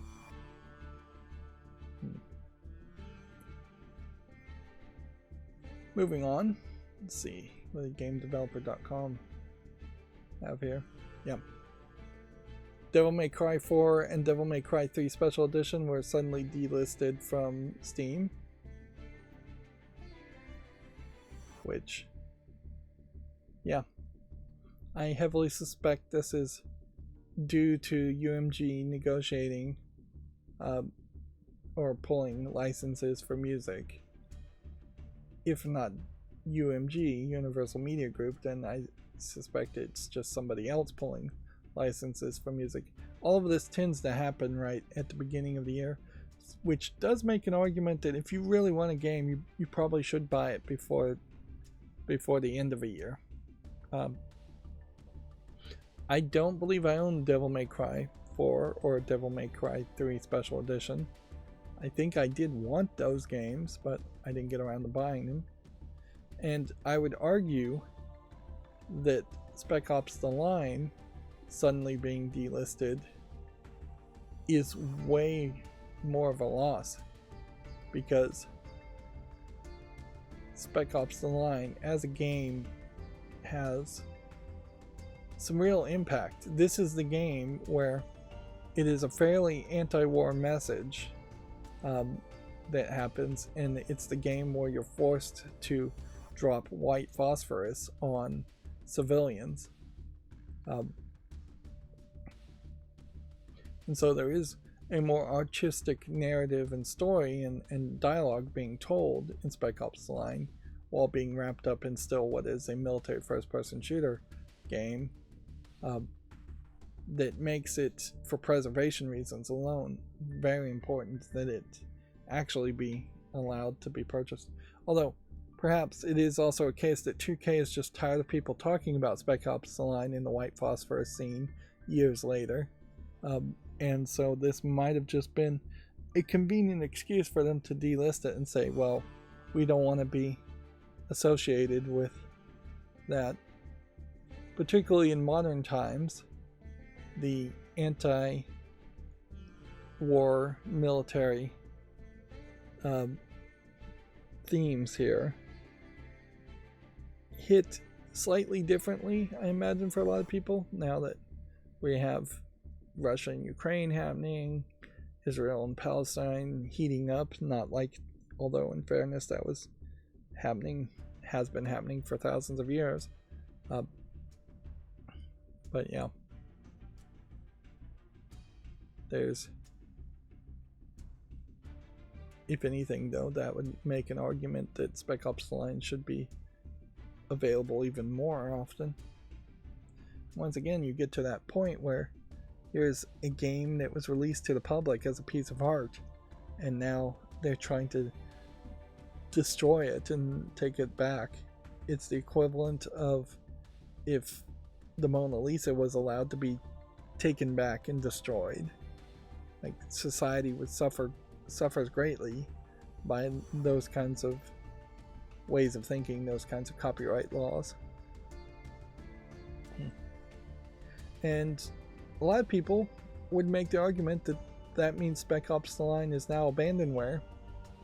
Legally, I don't think that stands up under US law, but how can you call it anything other than abandonware? And at that point, mentally, morally, are you okay to just go download a cracked version? Yeah, it's hard for 2K to make any complaint now. They've decided to delist their game when they could have relisted it without the music. Now, I do think it is a situation, though, that that if you own these games already, you still own them on Steam. But increasingly, if you don't own it on Steam and you had it on like a PS3 or an Xbox 360, well, those consoles are pretty much gone now at that point. If you had the discs and the PS3s and Xboxes still played, you could play them for a while, but once all the PS3s and all the Xbox 360s break, the discs won't be playable.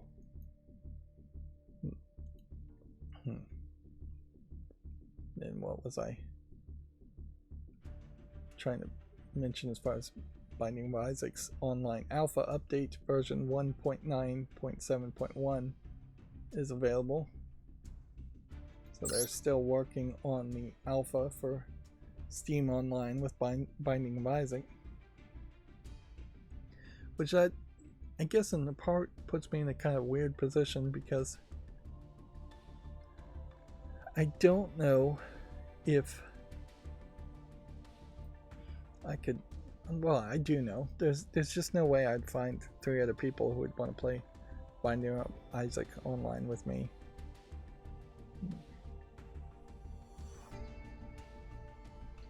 So, yeah, I'll just almost certainly never be able to engage with that.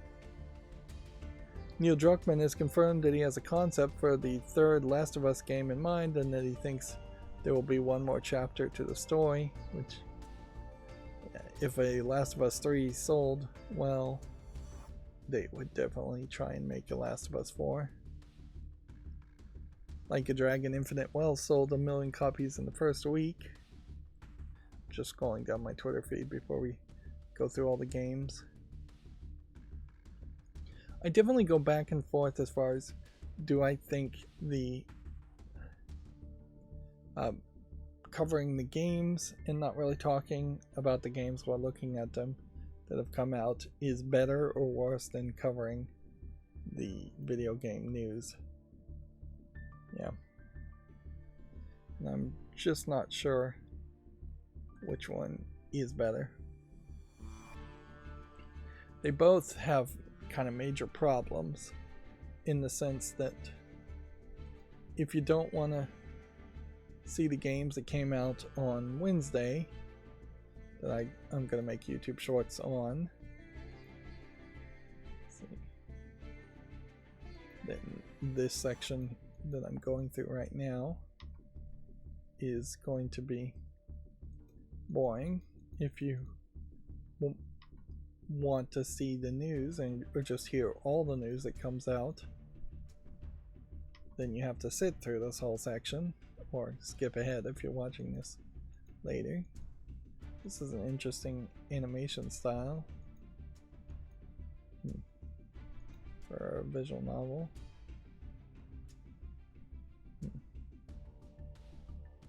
It's English only too. That seems a little weird.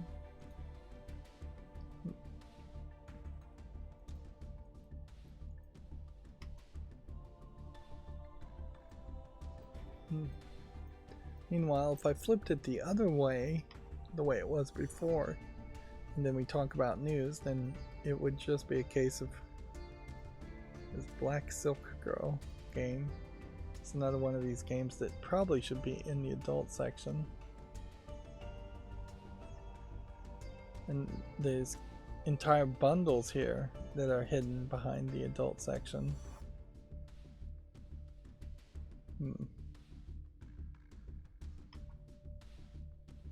Yep. Increasingly, it does seem like more adult games are trying to skirt being put in the adult section, and thus by default filtered out by most people looking at games on Steam. Yeah, anyways, if I flip it to the way it used to be, then I would be talking about news as I'm playing Yu-Gi-Oh! And talking about the big news. Then I'd be talking about the more droll, boring news headlines. So it's just putting all of the news together. So it does probably make sense to have the break here. There is still a major problem, though, looking at these games and making YouTube shorts, and that I put out like 100 shorts in the last month, and I'm making about 100 shorts in a week. So I need to basically quadruple the number of YouTube shorts that come out, knowing that probably 3/4 of them won't be seen. Here we have a adult game. I haven't seen this before, but whatever. We won't open it for fear of pissing off Daddy YouTube or Mommy YouTube. I don't know. Do I want to call YouTube Mommy or Daddy on that? In case.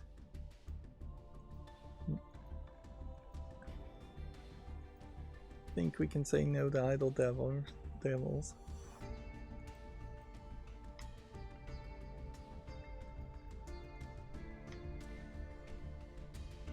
On a certain level, I've just run out of ways to try and curate the YouTube shorts. Anyways. And you would think with having made now over 2,000 YouTube shorts that there might be something I could derive from the successful ones, and there really isn't. It's just if something hits, if it's a game that people are actually searching for, it'll get a bunch of views, and that's pretty much it. Having an emoji at the beginning of the title doesn't seem to change anything. Changing the descriptions more would take extra work, so I'm not willing to do that.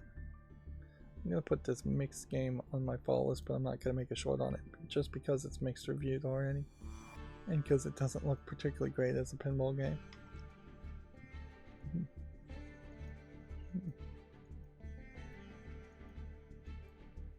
Random assembly of pictures as far as I can tell.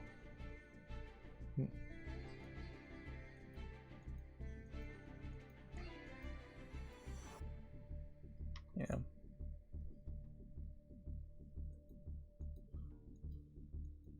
Really couldn't make thumbnails, although maybe I could make one specific thumbnail for YouTube Shorts.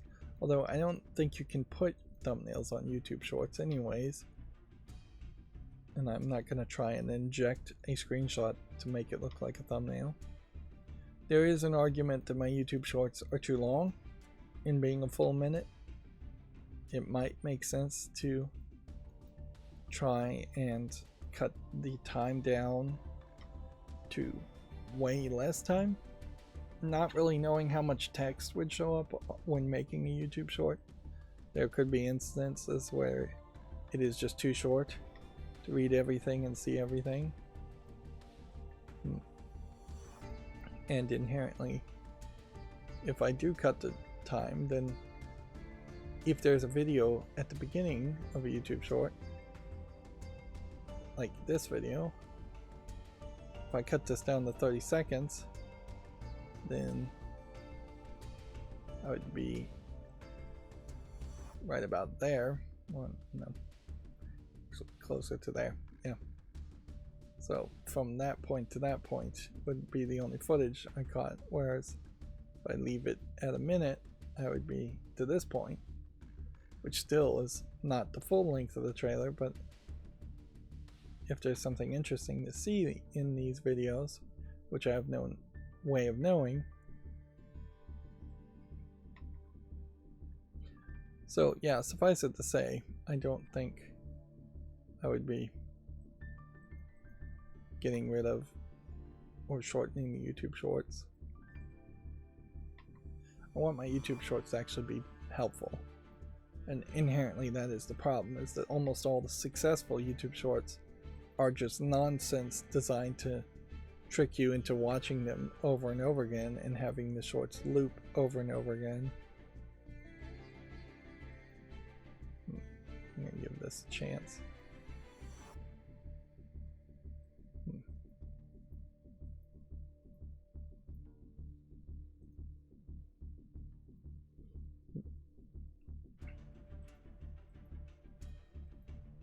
So it really does just get back to the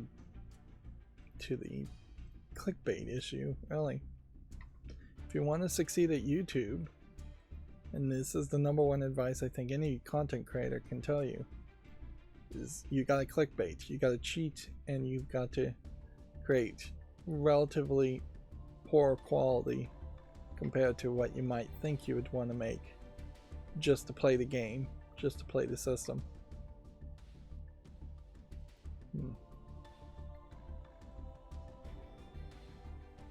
3-player survivors with online co-op.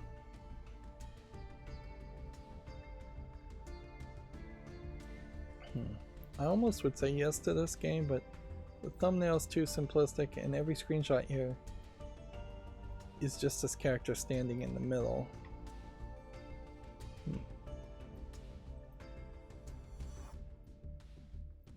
And I'll put this on the follow list, but I'm not going to make a short on it. I need to probably continue to make those kinds of decisions.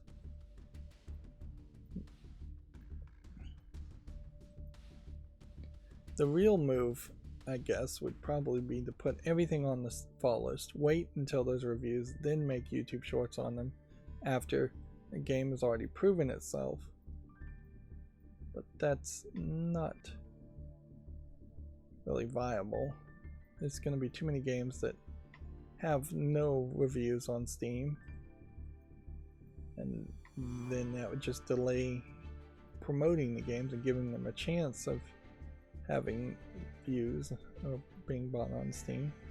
Not that somebody seeing the game on my YouTube shorts is likely to cause somebody to buy it, but there's a small chance of that. That's the intention, is that people would see my YouTube shorts and decide to buy a game or not buy a game based on being told that this game exists from me, from my YouTube shorts.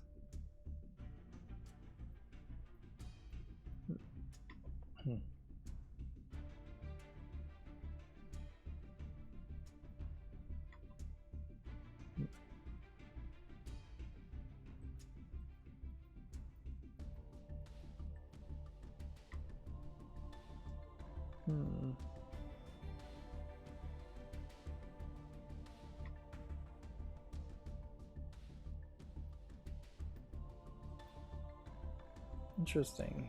What the heck just happened there? Just got a notification that said recording successful from OBS. Why would I say that though? I'm already recording. I've been recording for a long time here. And that happened right when I went quiet.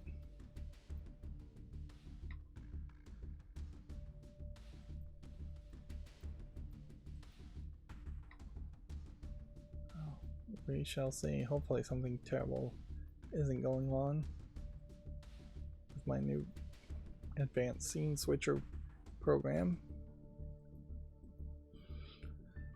I did have a heck of a time programming it because the way I was programming it was triggering it too much, which was causing OBS to lock up, and then when I was relaunching it, it was still locking up. So I had to struggle to find a way to launch it. And so you can't, well, OBS has introduced a safe mode. I'm gonna say no to this. The safe mode does not load any of the plugins, so the plugin Advanced Scene Switcher won't load, whereas it would be more helpful if this is almost certainly another adult game outside of the adult game section with some uncensored content. But yeah, it definitely makes sense to release your game that way. Like, otherwise nobody's gonna see it. And this looks like, on the face of it, it is a game of some sort.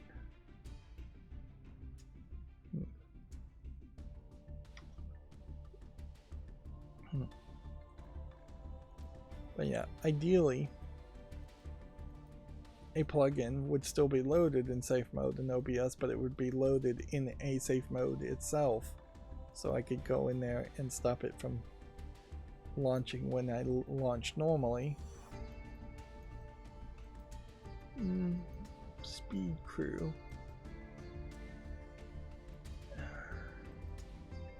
I'm gonna give this a chance.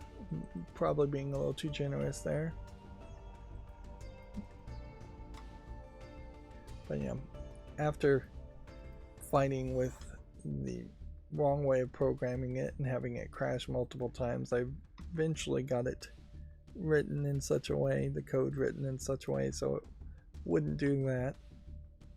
It is fairly weird code though. It is a 3-step process in which it unlocks gate 1 based on one condition, then it waits for a second condition to unlock gate 2, and then it waits for a third condition to unlock gate 3 effectively. There aren't really gates, but that's basically how the code works. Which you would think it would make more sense if you could just make one macro, one macro in advanced scene switcher that would work that way, but the way advanced scene switcher is designed, it doesn't work that way as far as I can tell. Particularly if you're trying to trigger things based on different triggers. Do I want to say yes to this mosaic nanogram puzzle game? No, I don't think so.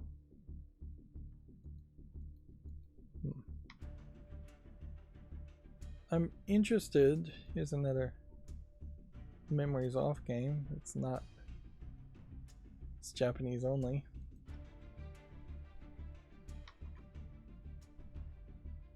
Yeah. Just gonna put these all on the fall list, but it's the entire Memories series of visual novels coming to Steam in Japanese only. Obviously this was a fairly popular visual novel series.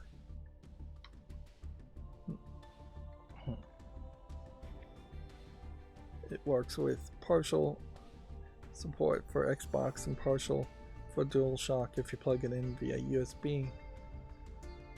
I would be surprised if you get a very good gameplay experience playing a visual novel with a controller though.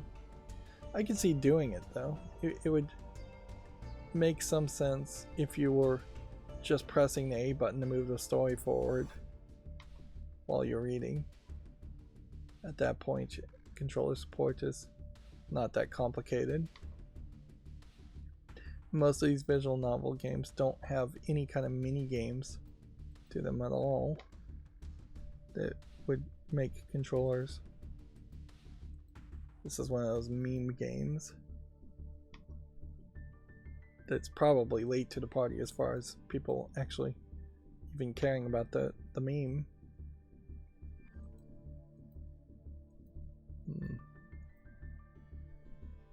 I'll give this a chance. Put it on the fall list at least.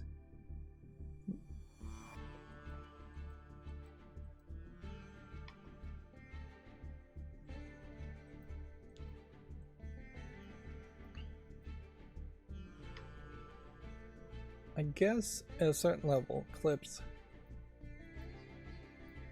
in the best case scenario, the hope is that clips would somehow be promoted and shown to more people. Then they would click on the clips and then they would continue watching or my YouTube live streams or rewind to the beginning.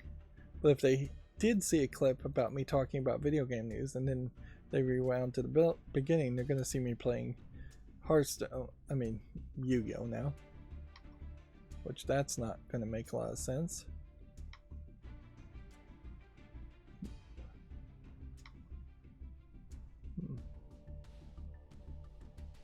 I still need to reorder how all this works.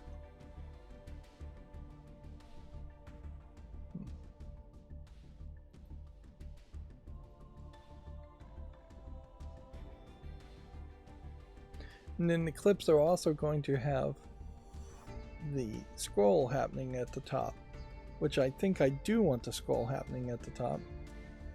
I don't think this page is going to load. Oh well. But I actually need the system to work correctly in those cases. And yeah, I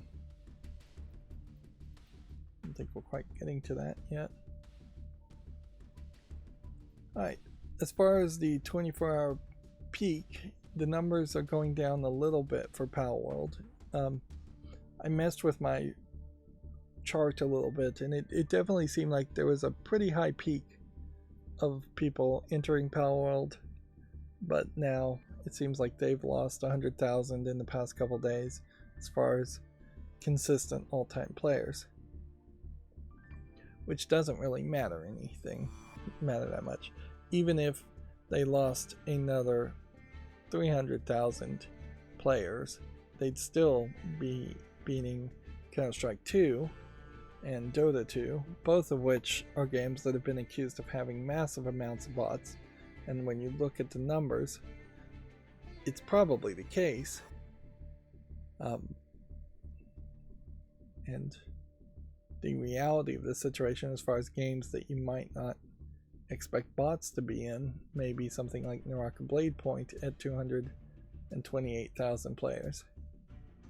I wouldn't be surprised if once everything's settled out and if you properly investigated it, significant numbers of players were bots being misreported.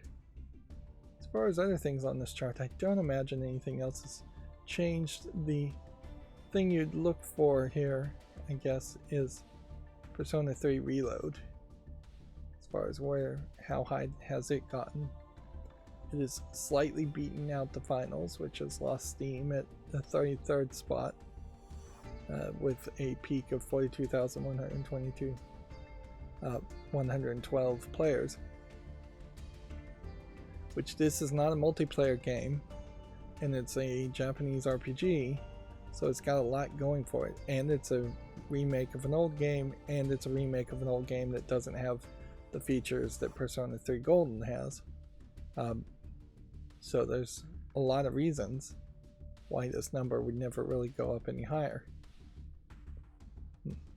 And I guess we may hit a situation here where in this first quarter we'll have some Japanese companies releasing games like Persona 3 Reload, just so they don't really have to be compared and compete with Western game companies, assuming Western game companies even release anything anytime soon. Here is my tweaked chart. It needs more tweaking, I think. I think at some point I'd like the numbers back, because if I get rid of the numbers, then I have to hover over each point to see. Here we can see PUBG Battlegrounds falling down, Palworld still way above the top amount of 500,000 players, and then the bottom amount here is at 100,000, which you can see it just gets way too messy at that bottom part. But I think that's a nice round numbers to stick to, 100,000 to 500,000. We can see Baldur's Gate 3 trending downward, GTA 5 staying about the same, Naraka Blade Point peaks and valleys slightly trending downward, Apex Legends. Although noticeably, it seems like almost all of this amount of Apex Legends went to a different game, probably Palworld.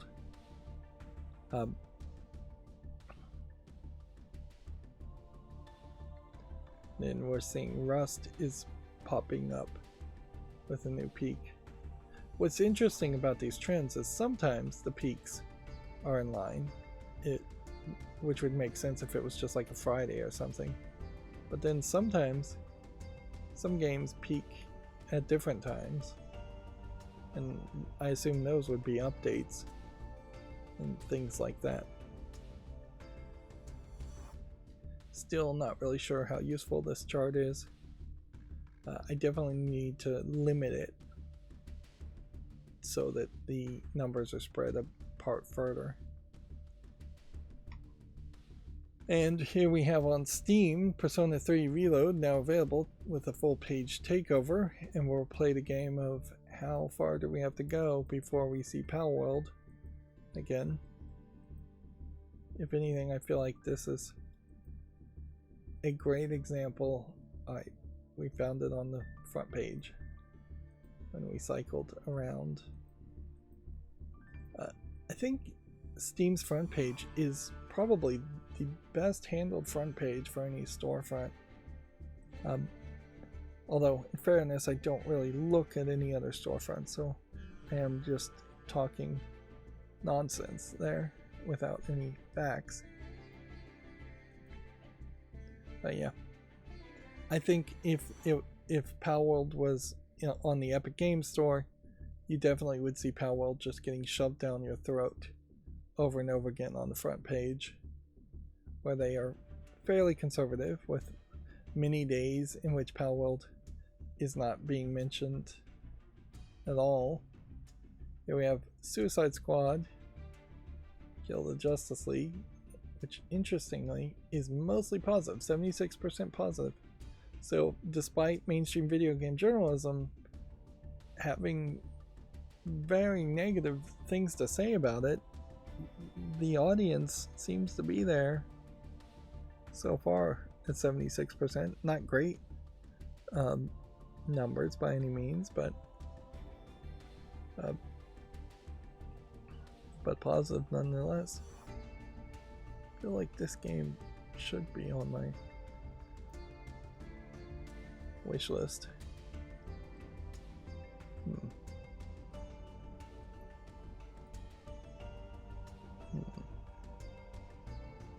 And if we click top sellers, the order here is surprising that they would say Persona 3 is above Palworld as a top seller, because that is absolutely not true if you're counting numbers.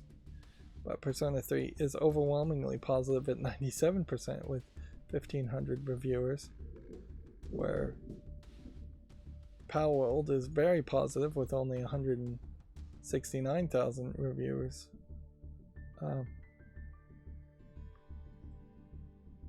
Just heard the Steam Deck also. Apparently you can't review the Steam Deck? That seems weird. A top seller at $350.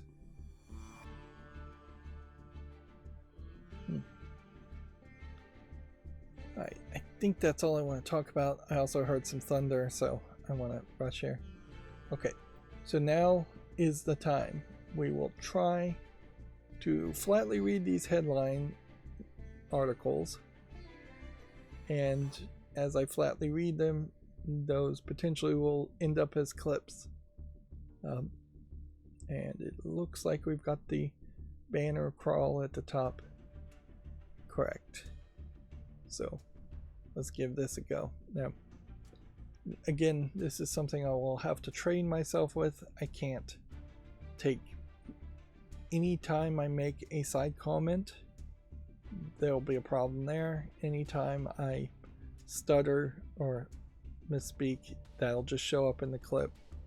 I'm not going to be that rigid. If I want to make a side comment, I'll still make a side comment, but the hope is that I will get the headlines first and make a clip on the headline and then make a comment.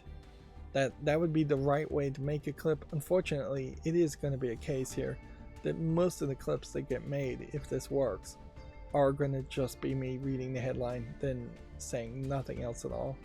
Because most of the time I don't even care what's being said. But let's give this a try.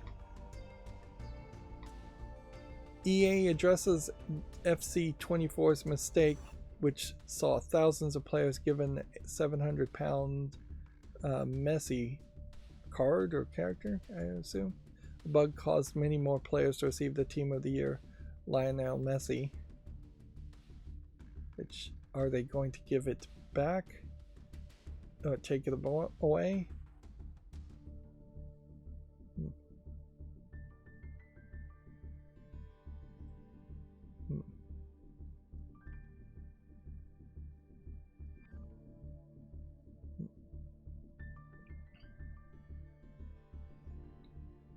says players who completed the SBC while it was available will keep their rewards. The SBC will not be returning as originally designed. We know this is not a perfect solution, and we will continue examining our processes with the aim of minimizing such issues in the future. So they're not taking anything back, but they're also not doing the SBC again. Whatever the SBC is. Sonic the Hedgehog 3 logo revealed teases a fan favorite song. Shadow the Hedgehog will feature prominently in the film.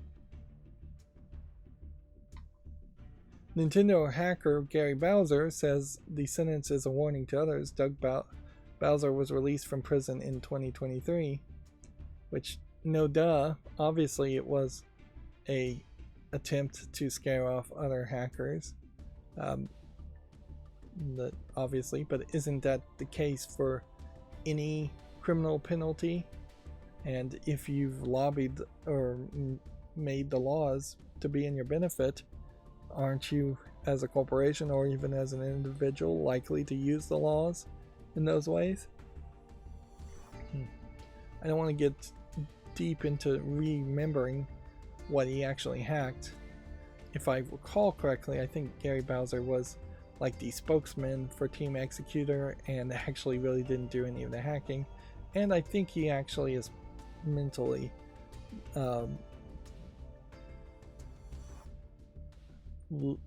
slower, I guess is the word to say. And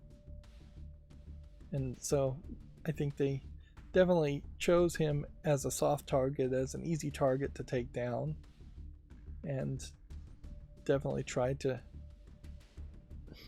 make an example. Although inherently, it doesn't matter if Gary Bowser owes them $1 billion or $1 trillion or just a few $1 million. They're never going to see a dime of any of that money, and he'll just be indebted to Nintendo, which would have to call collections on him constantly to try to actually recover any amount of money, and they almost certainly are not going to do any of that.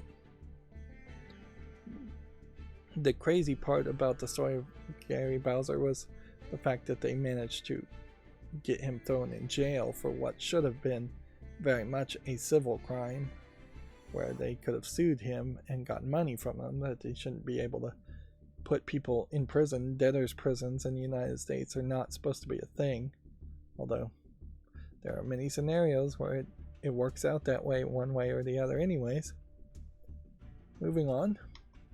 The Scottish Government gives its support for a national game strategy. It will be the first UK strategy to support the evolution of the games industry. Which, okay. Inherently, there aren't a lot of people in Britain, in Scotland, and England, in those countries. There aren't a lot of people, so a small country supporting a games industry in their country is going to be 1 to 3 companies, small AA developers. It's not going to be AAA developers, likely, unless you make it so that people move their corporate offices to your company for tax reasons, and that doesn't really help the games industry either. Inherently, this all comes from the desire that you would have a ability to have the next generation of kids make video games, because a lot of them will want to make video games, and you also have this desire to keep everything on a system that video games are going to require corporations to exist and are going to require money to be made, which both of those things may not actually be true in the future.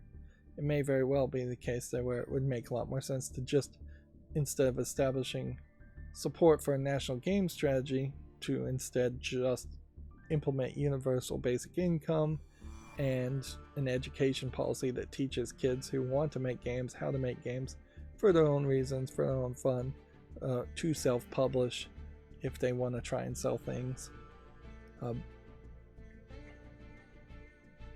We may very well see, with all the layoffs happening right now in the game industry, the beginning of the death of large and super large game companies. There will always be, I imagine, Microsoft and Sony and EA and Ubisoft, but we may see that more and more companies try to be big, like Embracer Group, and then fail miserably. And then eventually you'll just have a bunch of companies that say, we're never going to be as big as Ubisoft or Microsoft, so we have to be smaller and quicker, more lean. CBS and Innersloth have released a teaser image of the Among Us animated series. Work is progressing nicely according to the game's developer. Here's the image.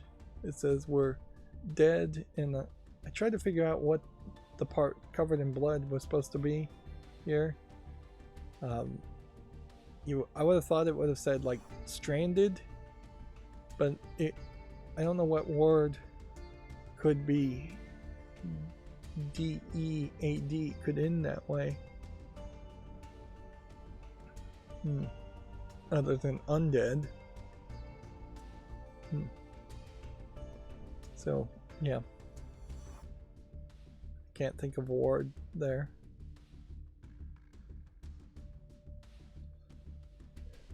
I don't really know what the animated series would be either from Among Us.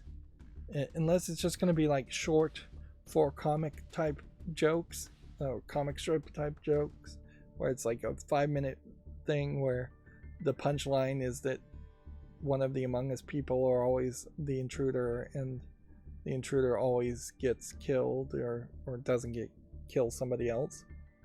Yep. But if you want to make it 22-minute episodes or longer, I have no idea what you could do with Among Us in that case. You'd have to write a lot of story and backstory and dialogue for a game that really doesn't have that much. Japanese celebrities have reportedly been told not to mention Palworld to avoid a Pokemon backlash. The Pokemon company recently said it was investigating whether the game infringes on its IP, which my personal opinion is it isn't. This sounds like a very Japanese thing where the Japanese entertainment industry may have preemptively, without any real reason, told all of the people who would speak in public not to mention Palworld in public on social media, which that might hurt Palworld somewhat from becoming popular in Japan, but it almost certainly will have no effect outside of Japan. And if anything, it might help Palworld in Japan. Hi-Fi Rush Datamine appears to suggest that a PS5 and Switch ports are coming. The platform exclusive t-shirts were added this week, but more have been uncovered. Like a Dragon Infinite Wealth celebrates 1 million shipped copies with free in-game content. The critically acclaimed adventure was released last week. Brock Lesnar has been removed from the WWE Supercard following Vince McMahon allegations. Lesnar is currently set to feature in WWE 2K24. It's important to point out here that Supercard, I think, is a different game, the mobile game.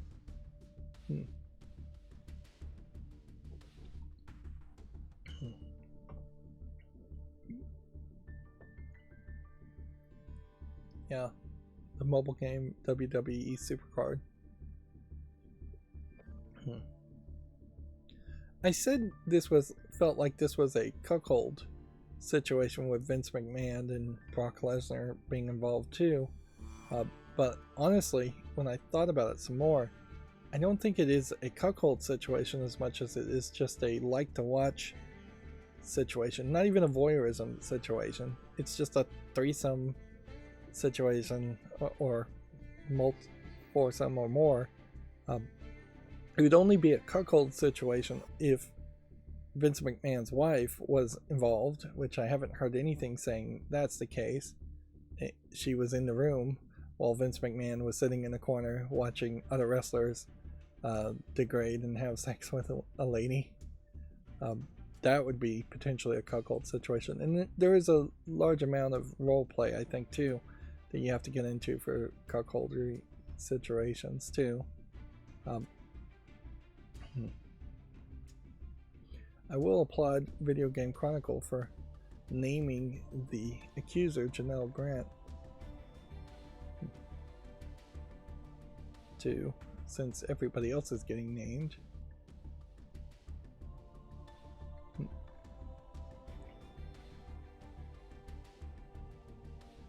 Now, I would say, yes, if you're going to make accusations, and I don't think any of these accusations are false. I think they're probably 100% true, although they may be colored to benefit the accuser, Janelle Grant. But if you were going to make false accusations, make them as weird and strange and as exaggerated as you could possibly get away with, because you don't want to run into the situation that's happened previously where the story comes out and it sounds like somebody just had a awkward date with somebody, or a bad date with somebody, or somebody had a small verbal argument with somebody. Nobody wants to hear stories like that. We want to hear big, luscious, dirty stories.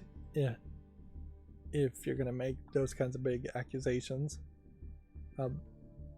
those are going to catch the media's attention way more. Anyways, let's move on. Devolver Digital CEO has stepped down with immediate effect. Douglas Morin will be replaced by the publisher's co-founder and former CEO, Harry Miller. Now, I wonder what's going on here, because you typically don't have somebody stepping down with immediate effect from a CEO level. That seems a little crazy. That being said, there are no accusations so far, and I wouldn't be surprised if this isn't just another case where money is tight and thus people are laying off people and CEOs are stepping down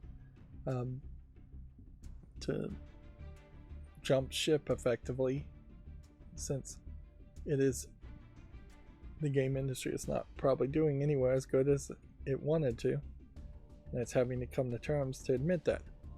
I think Devolver Digital in particular has a uniquely bad position in the game industry, in that it tried to be this weird publishing company that published weird games, and so its tentpoles are niche games to start off with. It's just not going to have that many people playing it.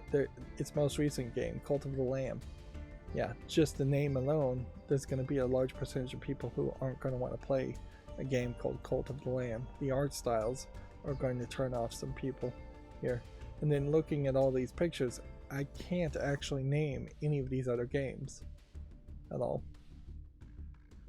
It is also a case that Devolver Digital, while applauded for its artistic creations in making the E3 fake announcements, also undoubtedly wasted a lot of time and energy making those E3 fake announcements, and none of those E3 announcements from the Devolver Digital shows really promoted the video games that they were releasing that well.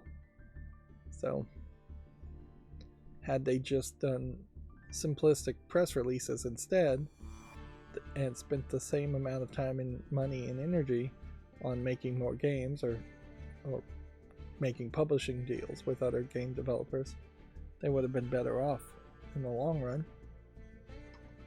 The sequel to Sunsoft's cult NES game Euphoria is coming to the West in March. Euphoria the Saga 2 will arrive worldwide one day after its Japanese release. One thing I am concerned about these clips is that I am going to just have a kind of awkward pause after each headline. You kind of need that awkward pause, but I also like watch things at double speed. So if I'm making a pause, there's a danger that it is a full second or 2 second of pregnant pauses. But maybe that's not a big deal for most people, and maybe it just sounds weird in my headphones. I'm not sure. I'll have to see how all these clips really play out. And at a certain point, I guess if I have an awkward pause in the video, but I clip it out of the clip, that may be fine too. Apple's third-party App Store fees have been criticized by the European Games Developer Federation.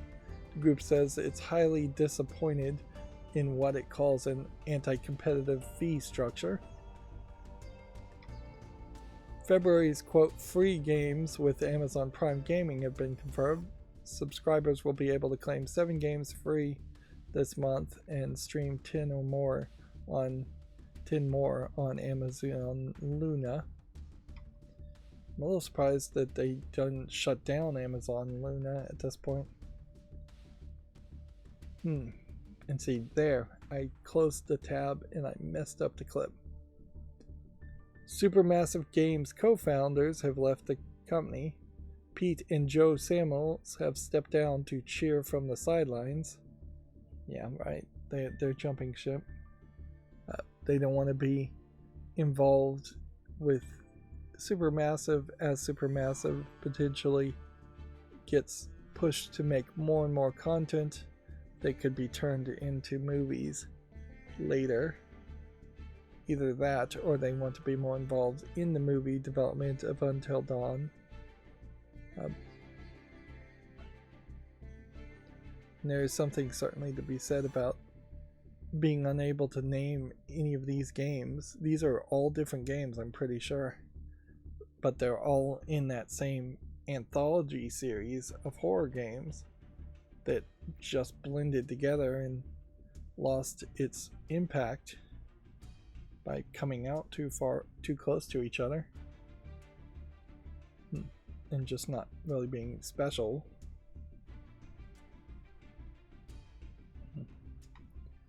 Several European retailers are reportedly no longer stocking physical Xbox games. This is reportedly due to really low sales of physical games. Yeah, this may be the beginning of the end, where we see entire regions like Europe only selling Xbox Series S type devices, things that can't have a disc in them. And then that will just embolden Microsoft to eventually push for a completely online discless console. I did see an Xbox Series X on Woot refurbished for about $300, I think, which an Xbox Series X that's been refurbished for $300 is not a terrible deal, even if you just are trying to use it as a Blu-ray player. It really isn't the worst deal ever. But if it is a case that all of a sudden they introduce a new Xbox, we may see a lot cheaper Xbox Series X's. And I still don't think I would recommend getting a Series S, particularly at this point, but ever, really. It doesn't make sense to buy a Series S. And certainly if you can wait long enough, they may be super cheap to get a Series X. And there is bigger problems if you are just looking for a Blu-ray player and that you want a very specific Dolby Atmos setup. I think is what you're looking for. Dolby HDR Atmos for high dynamic range colors, and I don't think the Xbox Series X supports that format. And they'll probably come out with a new standard and a new format that people will want too.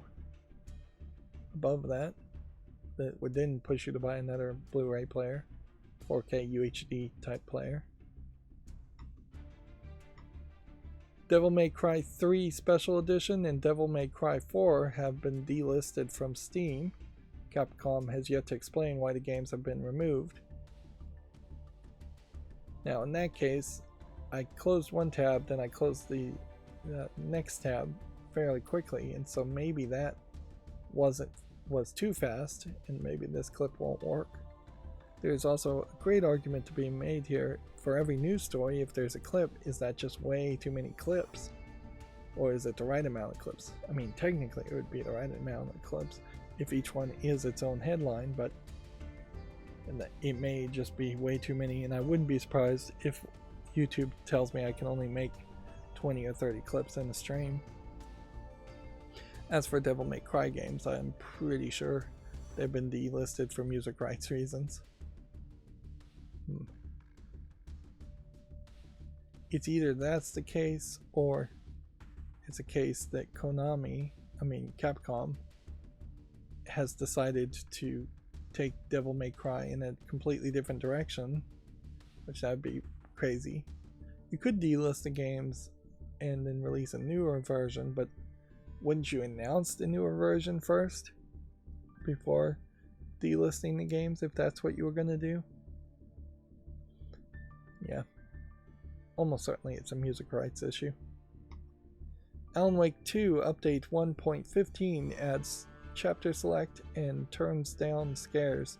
The patch adds options to tone down jump scares. I didn't hear anybody really complain about the jump scares in Alan Wake 2, but in fairness, I didn't hear anybody say anything about Alan Wake 2. That is a great example of mainstream video game journalism talking about the game and it promoting itself quite a bit, but then it not seeming like anybody was really enthusiastic about it. In fact, I wouldn't have been 100% certain that Alan Wake 2 had even been released yet. So they did a pretty poor job of advertising the game to me. Tencent is reportedly seeking to acquire Dungeons & Dragons from Hasbro. The update to the story is Wizards of the Coast has denied this report. This is a really dumb rumor, in my opinion. While I wouldn't be surprised that maybe Tencent at some point asked Hasbro if they could acquire the Dungeons & Dragons IP, it would have never gone any further than that. It's pretty obvious that it wouldn't, because Hasbro has nothing else other than the Dungeons & Dragons intellectual property. They based, at least more recently, Magic the Gathering is based off the Dungeons & Dragons universe, and Baldur's Gate 3 is licensed from Hasbro from the Dungeons & Dragons IP, and plenty of Dungeons & Dragons games still could be made and still could be sold both in physical forms and in video game form. Yeah, there's just no way Hasbro would do that. The only thing I could imagine is that maybe there was some thought that they might consider doing that because of the new license they tried to release and then they backpedaled on as far as the Dungeons & Dragons gameplay mechanics and styles, but they backpedaled on that probably 6 months ago, and it's not really as big of a controversy at this point. So yeah, on the other side of the argument why it's stupid is if Tencent did acquire Dungeons & Dragons, they would not really be able to do too much of it in China or for a Chinese audience, because Chinese audience are legally not allowed to have games with skeletons or ghouls or disembodied bodies. There are some strict regulations on that type of content, at the very least. So several characters that would be in the monster manual of Dungeons & Dragons would not be available for use. Also, there's just a heavy emphasis of, if you are making a game and trying to get it released in China, that it needs to be Chinese patriotic, and fantasy is not Chinese patriotic. Dungeons & Dragons can't be made to be Chinese patriotic. Basically pro-China propaganda or stories about ancient Chinese novels like the Tale of Three Kingdoms and the Monkey King, things like that. So yeah, if Tencent acquired it, they could only acquire the rights to then try and license it to other companies that it's invested in. Which, yeah, it just wouldn't be a good fit. It definitely would not be a good fit at all. And that would be a great example too of all of people's fears coming to a head if all of a sudden Tencent owned Dungeons and Dragons, and then they started to change Dungeons and Dragons around the world to be more Chinese aligned in its way of thinking and the way it tells stories in the stories it tells. But yeah, that's never going to happen. It would only happen if Hasbro went out of business and then they had nobody else to sell that to, which there would almost certainly be other people capable of buying Dungeons and Dragons before Tencent did. People in general in the video game industry or otherwise, Microsoft, Sony, both of them would swoop up and buy Dungeons and Dragons as an IP way before then. Capcom buying Might and Magic would maybe make some sense. And then they could own both Yu-Gi-Oh! And Might and Magic. Moving on, we're going long today again. Nintendo has released a Mario vs. Donkey Kong demo. Metro prequel Awakening has been announced for VR. PlayStation announces the Final Fantasy VII Rebirth State of Play will have news you won't want to miss. The live stream will take place on February 6th. Hideo Kojima is working on a next-generation action espionage game for PlayStation. Silent Hill 2's latest trailer shows modernized combat gameplay. A lot of these stories are going to be old stories too, but I don't really have a way of sorting this. Inherently, what's going to probably happen is I'm going to have a whole bunch of time spots, and then I'm going to have to pick and choose which ones I really want to turn into clips or which ones I don't. Otherwise, I'm going to end up having clips that have just like the exact same headlines and the exact same thing being said from one stream to the other, which even that may not be that big of a deal. I really have no idea how well clips will work, and the chances are high they won't work at all. Kojima Productions has revealed a new 10-minute trailer for Death Stranding 2.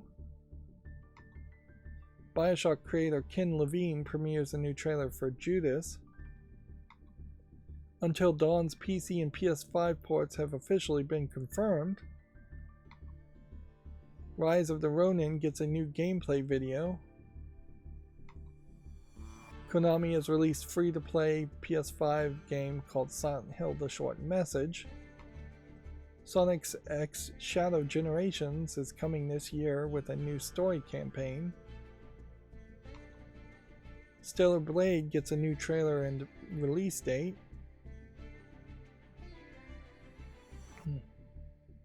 A lot of this I could go into more detail, but I'm running out of momentum at this point.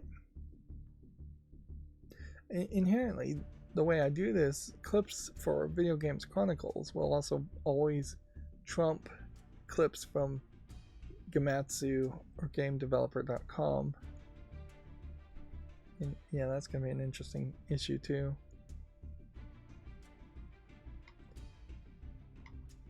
Microsoft says Palworld is the third biggest is the biggest third-party Game Pass launch ever. Sony has revealed February's 2024 PlayStation Plus Essential Games. Let's see, my macro messed up this morning, so I had to reset everything, and I don't think I reset Gematsu articles. So I don't have any Gematsu articles for today, which means there'll be a ton for Monday, or I'm just going to have to open them all up now, which is a better move.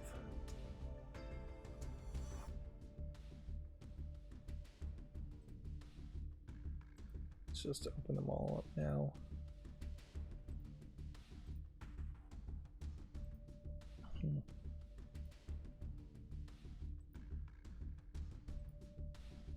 We'll try not to end up opening up any duplicate tabs we've already talked about.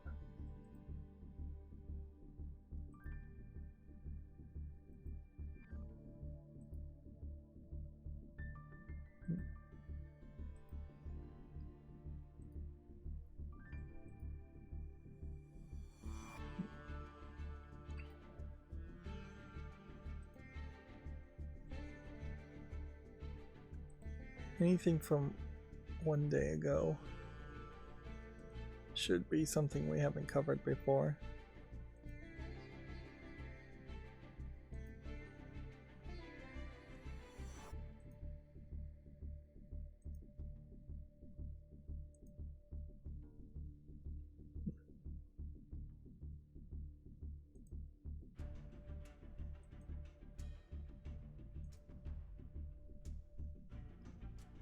Probably have talked about the rest of these from 2 days ago.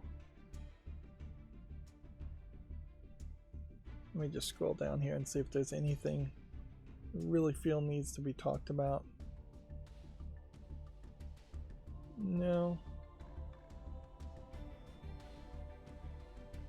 Let's open that one, I guess.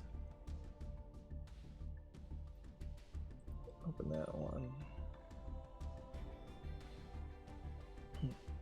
They may have gotten somewhat lucky in that it doesn't seem like there's too many new games that even have come out in the past couple days. Right.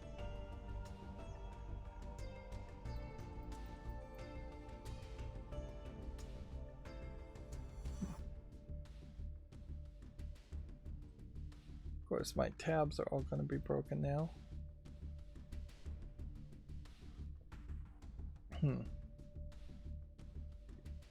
Let's see. I think this whole thing may be broken. Neil Druckmann has a concept for a third Last of Us. It does feel like there's probably one more chapter to this story. I imagine they kind of need one more chapter to try and fix it. But then that's going to put me in the wrong place, so we have to start over here. Foam Stars details its seasonal content. New seasons every 5 weeks. Dave the Diver is coming to the PS4 and 5 in April, and a free Godzilla DLC has been announced. It's currently available for Switch and PC.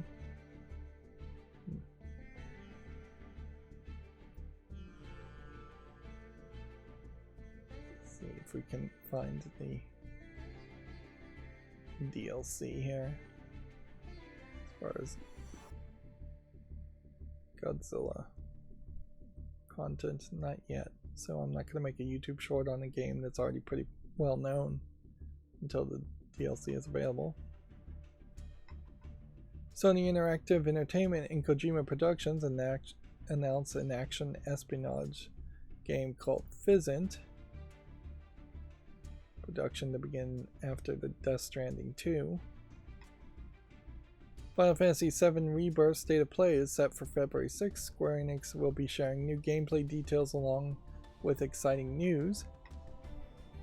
Mario vs. Donkey Kong overview trailer and demo is now available. Play 4 levels from the first world. Street Fighter 6 DLC character Ed launches February 27th. Shanghai Summer launches February 8th for the PS5 and PS4, Switch, and PC.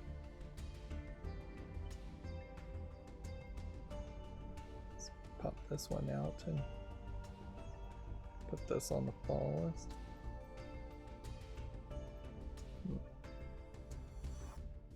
Weird visuals.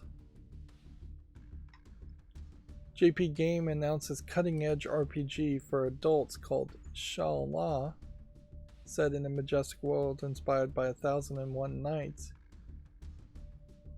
What makes it a game for adults other than anything that says game for adults? That tends to mean that it's either designed to be very hard or it's designed to be titillating, and I would assume titillating is what they're implying here. We don't really have too much to go by other than this one image. We could look and see what JP Games has made before as a reference. That might tell us something.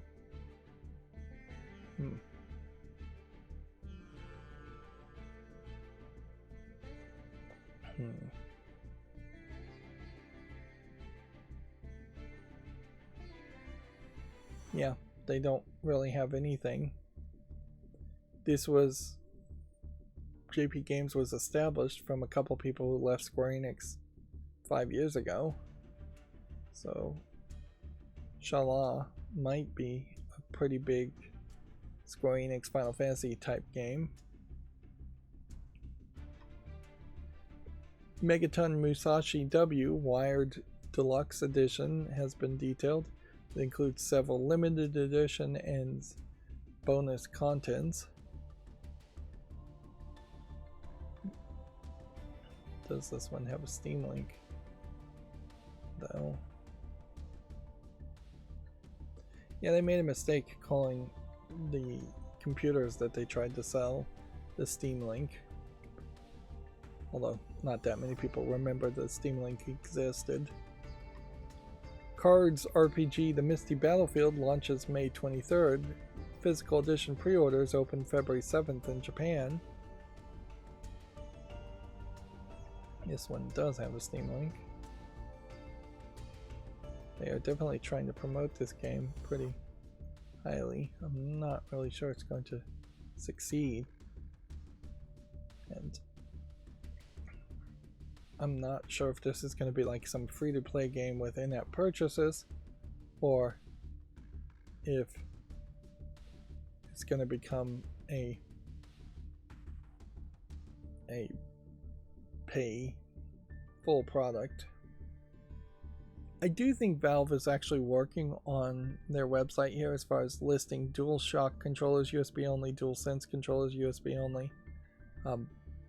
That certain Steam input does seem like it is something that they are trying to focus more and more on, and just try and evolve their system so that games on Steam don't have to rely on either no controller support or only Xbox controller support. Of course, the next step would be to just sell maybe a USB receiver that can receive DualShock and DualSense Bluetooth signals. And yeah, I wouldn't be surprised if something like that directly from Valve becomes available.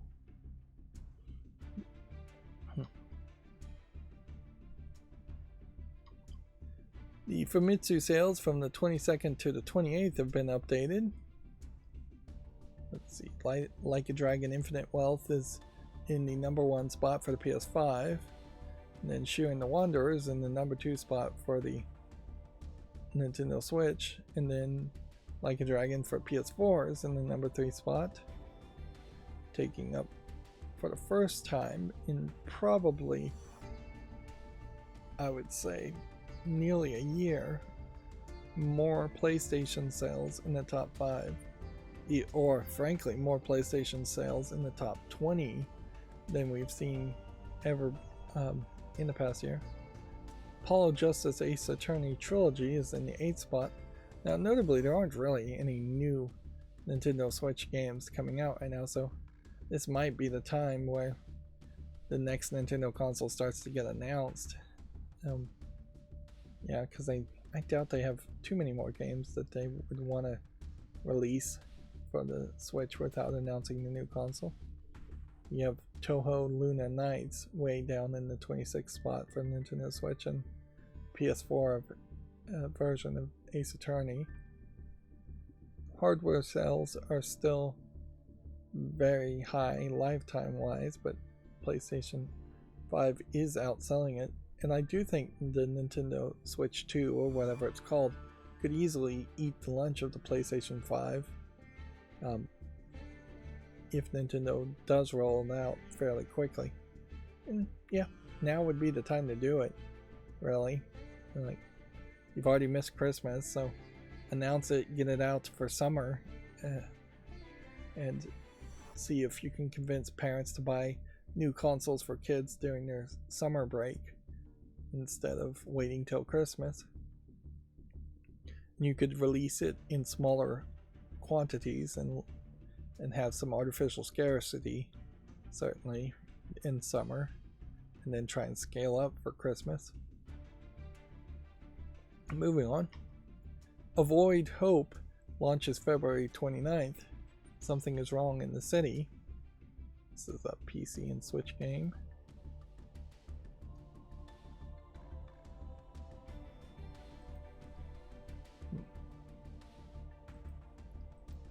And yeah, inherently, I guess there's an overlap here, isn't there? Because this is something that would just be made into a YouTube short. So should I only have clips that are talking about news in general and not talking about just a game announcing itself as effectively just a press release? Because if that's the case, that would mean almost none of the Gematsu articles would end up being clips, which that might make things easier. Arc Runner for the PS4 and 5 and the Xbox One and Series and Switch launches April 19th. The roguelike action game is currently available for PC.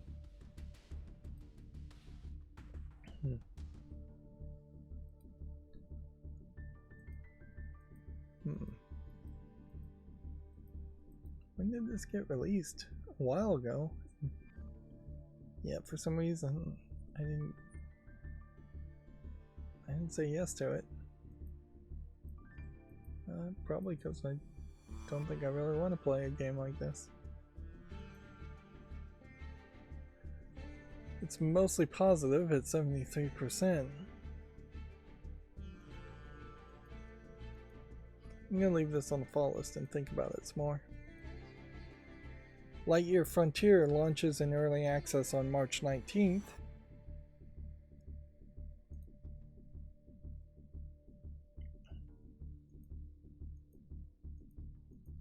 And these pages still take forever to load.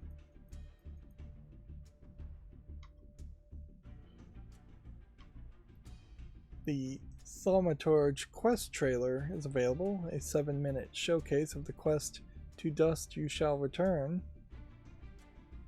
This is a game for the PC, PS5, and Xbox Series.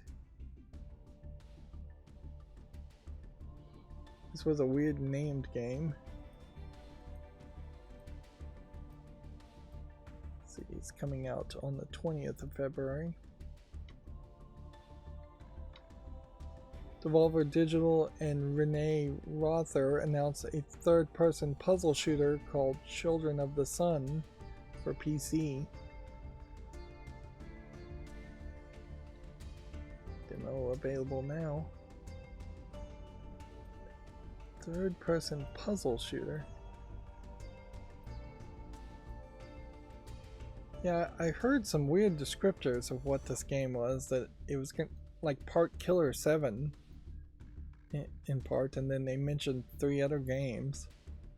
Definitely looks weird, but it would also be very easy for me to see just like a screenshot like this and think it is just a PUBG or Fortnite clone. I don't think that's really what this is. I think there's more going on here. That being said, it's just yet another weird Devolver Digital published games. Which Devolver Digital, as a publisher, needs some standard regular games to balance out the weird games, and they don't have it.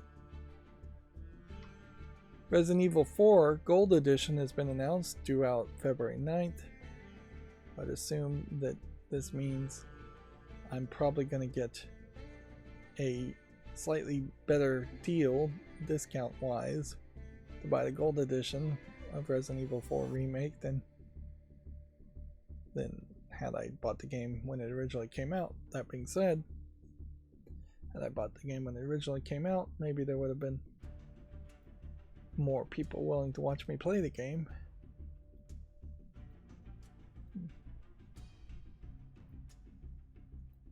Yeah, I don't think there's anything else really to say there.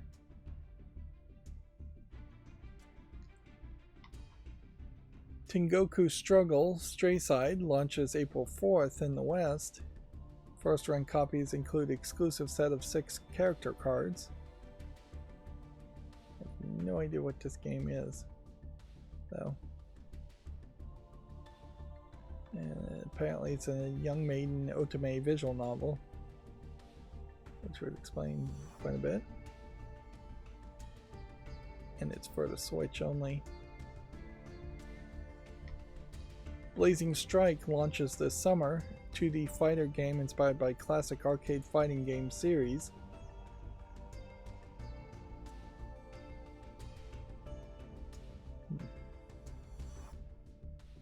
Yeah, there's a question certainly there as far as if you're going to be inspired by old fighting game series, can you make characters as pixely as this character looks? In motion, is that good enough, or does it need to be a little bit higher res?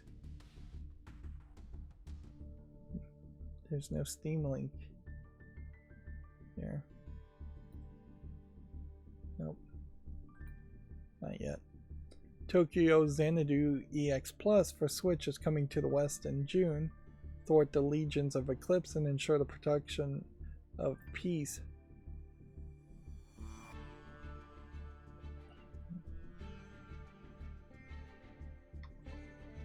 Desperia Drops is coming to the West in 2025. Unravel the Mysterious Murder in Rome 2028. This is almost certainly a murder mystery game, but they are labeling it as an otome visual novel. Probably is a little bit of both. Tales from Toyotoki, Arrival of the Witch, is coming to the West for PS5 and Switch this summer, also known as The Witch of Ihanashi in Japan. Cooking snakes here, or eels. Let's see, does this have a Steam link? It does, but it's not in English. So being received very positively, though. Kind of a different art style.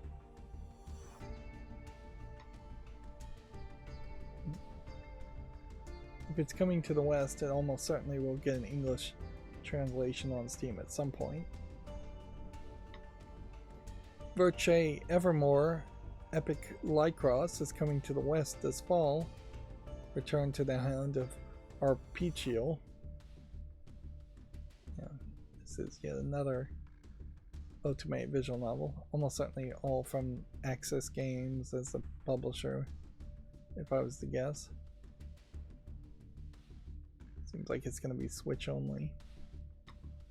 Hi-Fi Rush Anniversary Update. Datamine reveals potential PS5 and Switch t-shirt designs. Now I saw these t-shirt designs and I don't see anything here that really seems like that would scream it was for the Switch or the PS5. It just looks like t-shirts. Maybe there's something more that explains that. And I'm not going to particularly be upset if I bought this game on Steam and I didn't get some t-shirt design I really didn't care about. I'll be more upset if I just don't get around to buying Hi-Fi Rush before it too, like other games, becomes unavailable for purchase and gets delisted. Which there's probably a high chance of that, just because again it may have music in it. I'm not sure if it's all original music in the game or not.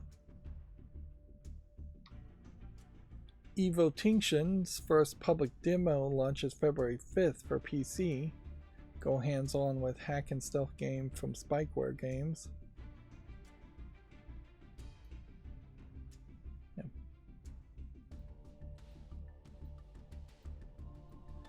These screenshots look interesting, but they don't feel very connected to anything, so I'm not really sure what the gameplay would be like. Yeah, for it. Like a Dragon Infinite Wealth shipments and digital sales have topped 1 million.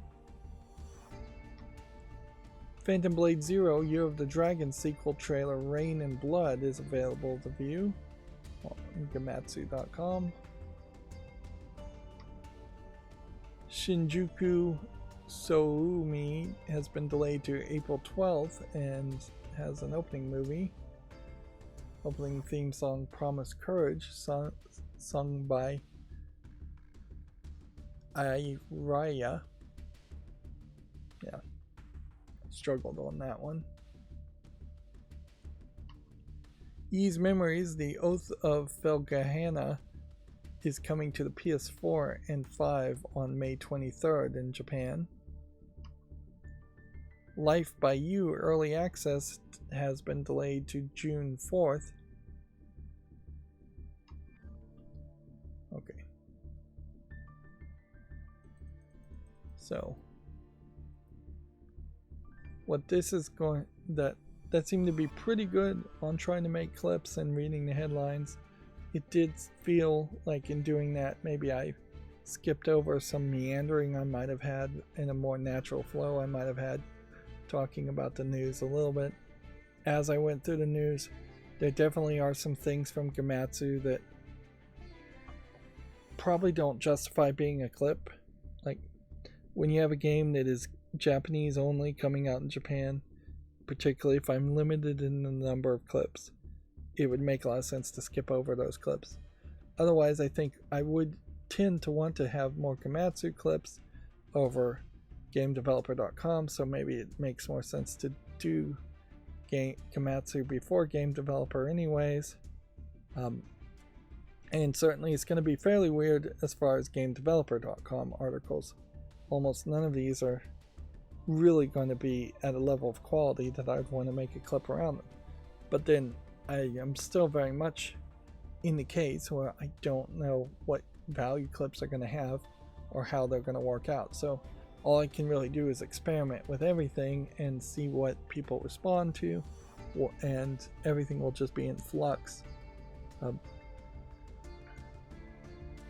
Yeah, at some level, the idea of using clips may be as simple as don't do it at all because it doesn't work, or just have a clip when we get to GameDeveloper.com, which would, these interstitial screens like what we're seeing right now, those would just be really chapter markers at that point though, instead of clips.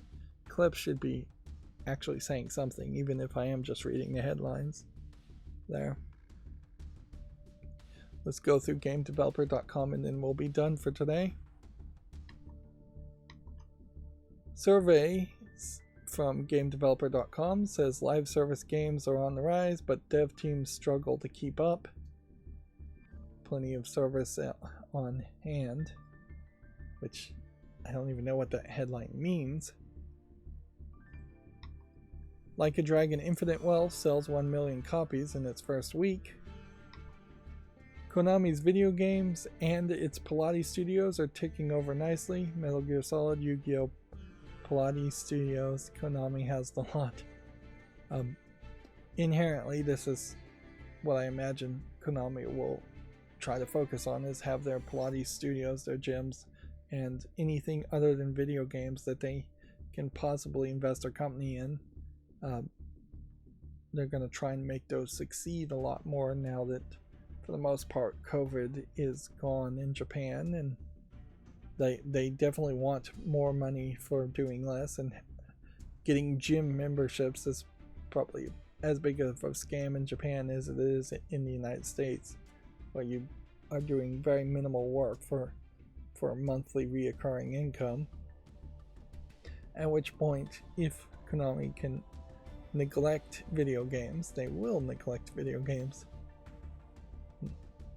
They've fairly done a terrible job of maintaining Yu-Gi-Oh! Master Duel with any new content, and Metal Gear Solid, his re-releases have been mediocre at best.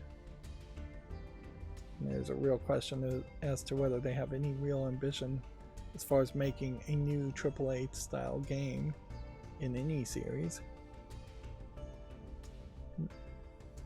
But yeah, these are just fiscal results and earnings being reported.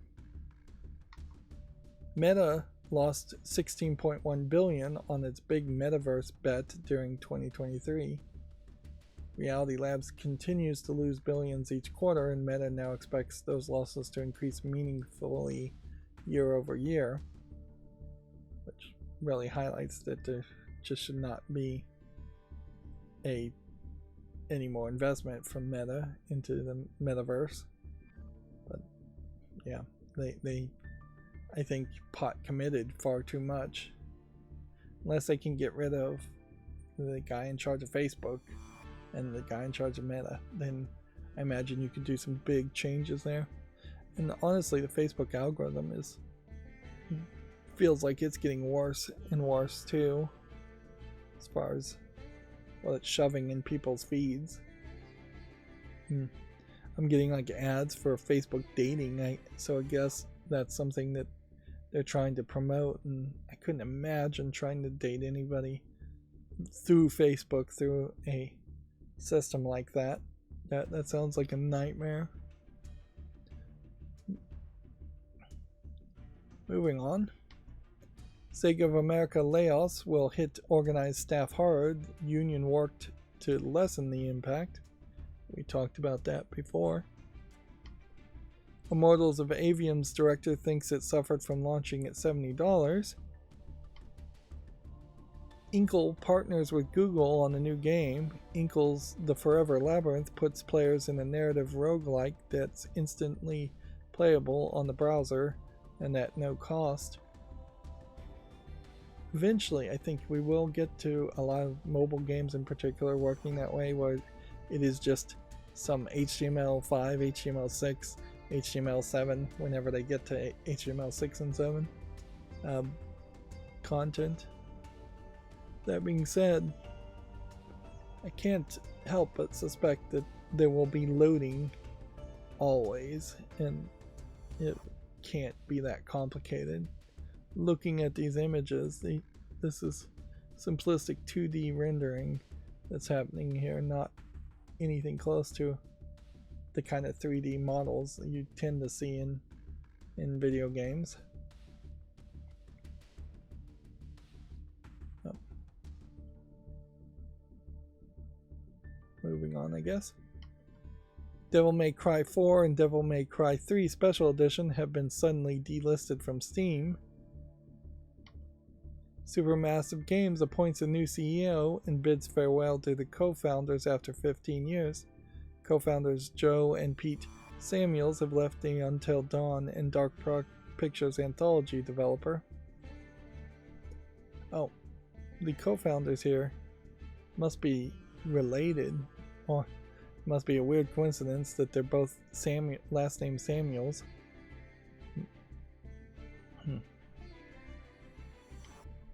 Devolver Digital CEO Douglas Morin has stepped down. The indie publisher has named the co-founder Harry Miller as the new CEO with immediate effect. Update: Devolver confirms that Showgunner's developer Artificer is laying off 28 employees. Layoffs are not easy, and the remaining team at Artificer and Devolver Digital are committed to supporting the talented and creative professionals who find new roles throughout the industry. So this may very well be why the CEO of Devolver Digital stepped down, is because it does seem like there's several people who are CEOs who don't want to be associated with the layoffs, and so they're stepping down before the layoffs happen. Even if they, more than likely, if you followed the timeline, should have had a hand in the layoffs.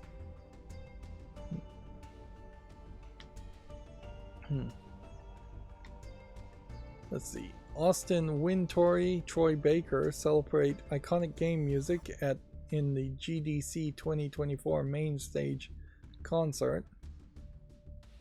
I don't know if this really is news more than this is just GameDeveloper.com promoting their sister company GDC, and this is really an advertisement for something I don't believe has happened yet. Wayfinder developer Airship Syndicate is laying off 12 employees. Months after gaining full control of the free-to-play game Wayfinder, Airship Syndicate is letting some of its staff go. Palworld becomes Xbox Game Pass's biggest third-party launch with 7 million players. Mike McCain returns to Harebrained Schemes, now as the executive producer. McCain is rejoining the studio after the co-founder and executive producer Mitchell Gittleman stepped back into an advisory role in late 2023. Destiny 2 director Joe Blackburn is leaving Bungie. The 7-year Destiny 2 developer will be leaving Bungie for parts currently unknown. And so that was all the GameDeveloper.com articles. Alright, well, if everything went well here, I'll be able to now try and make some clips and see how the clips worked out. If everything went terribly, there will be no clips. And in the effort to try something new, the stream was a little bit different, but not that different. So everything seems like it's on track, at least. Nothing blew up in my face, at least. We didn't have the OBS lock up or my computer reset, which could have happened. Not likely to happen. I did test a little bit before streaming today. Anyways, that's going to be it for the stream. As always, I ask you to like, share, subscribe, comment, and watch every second of my videos. Thank you for watching. Have a good evening.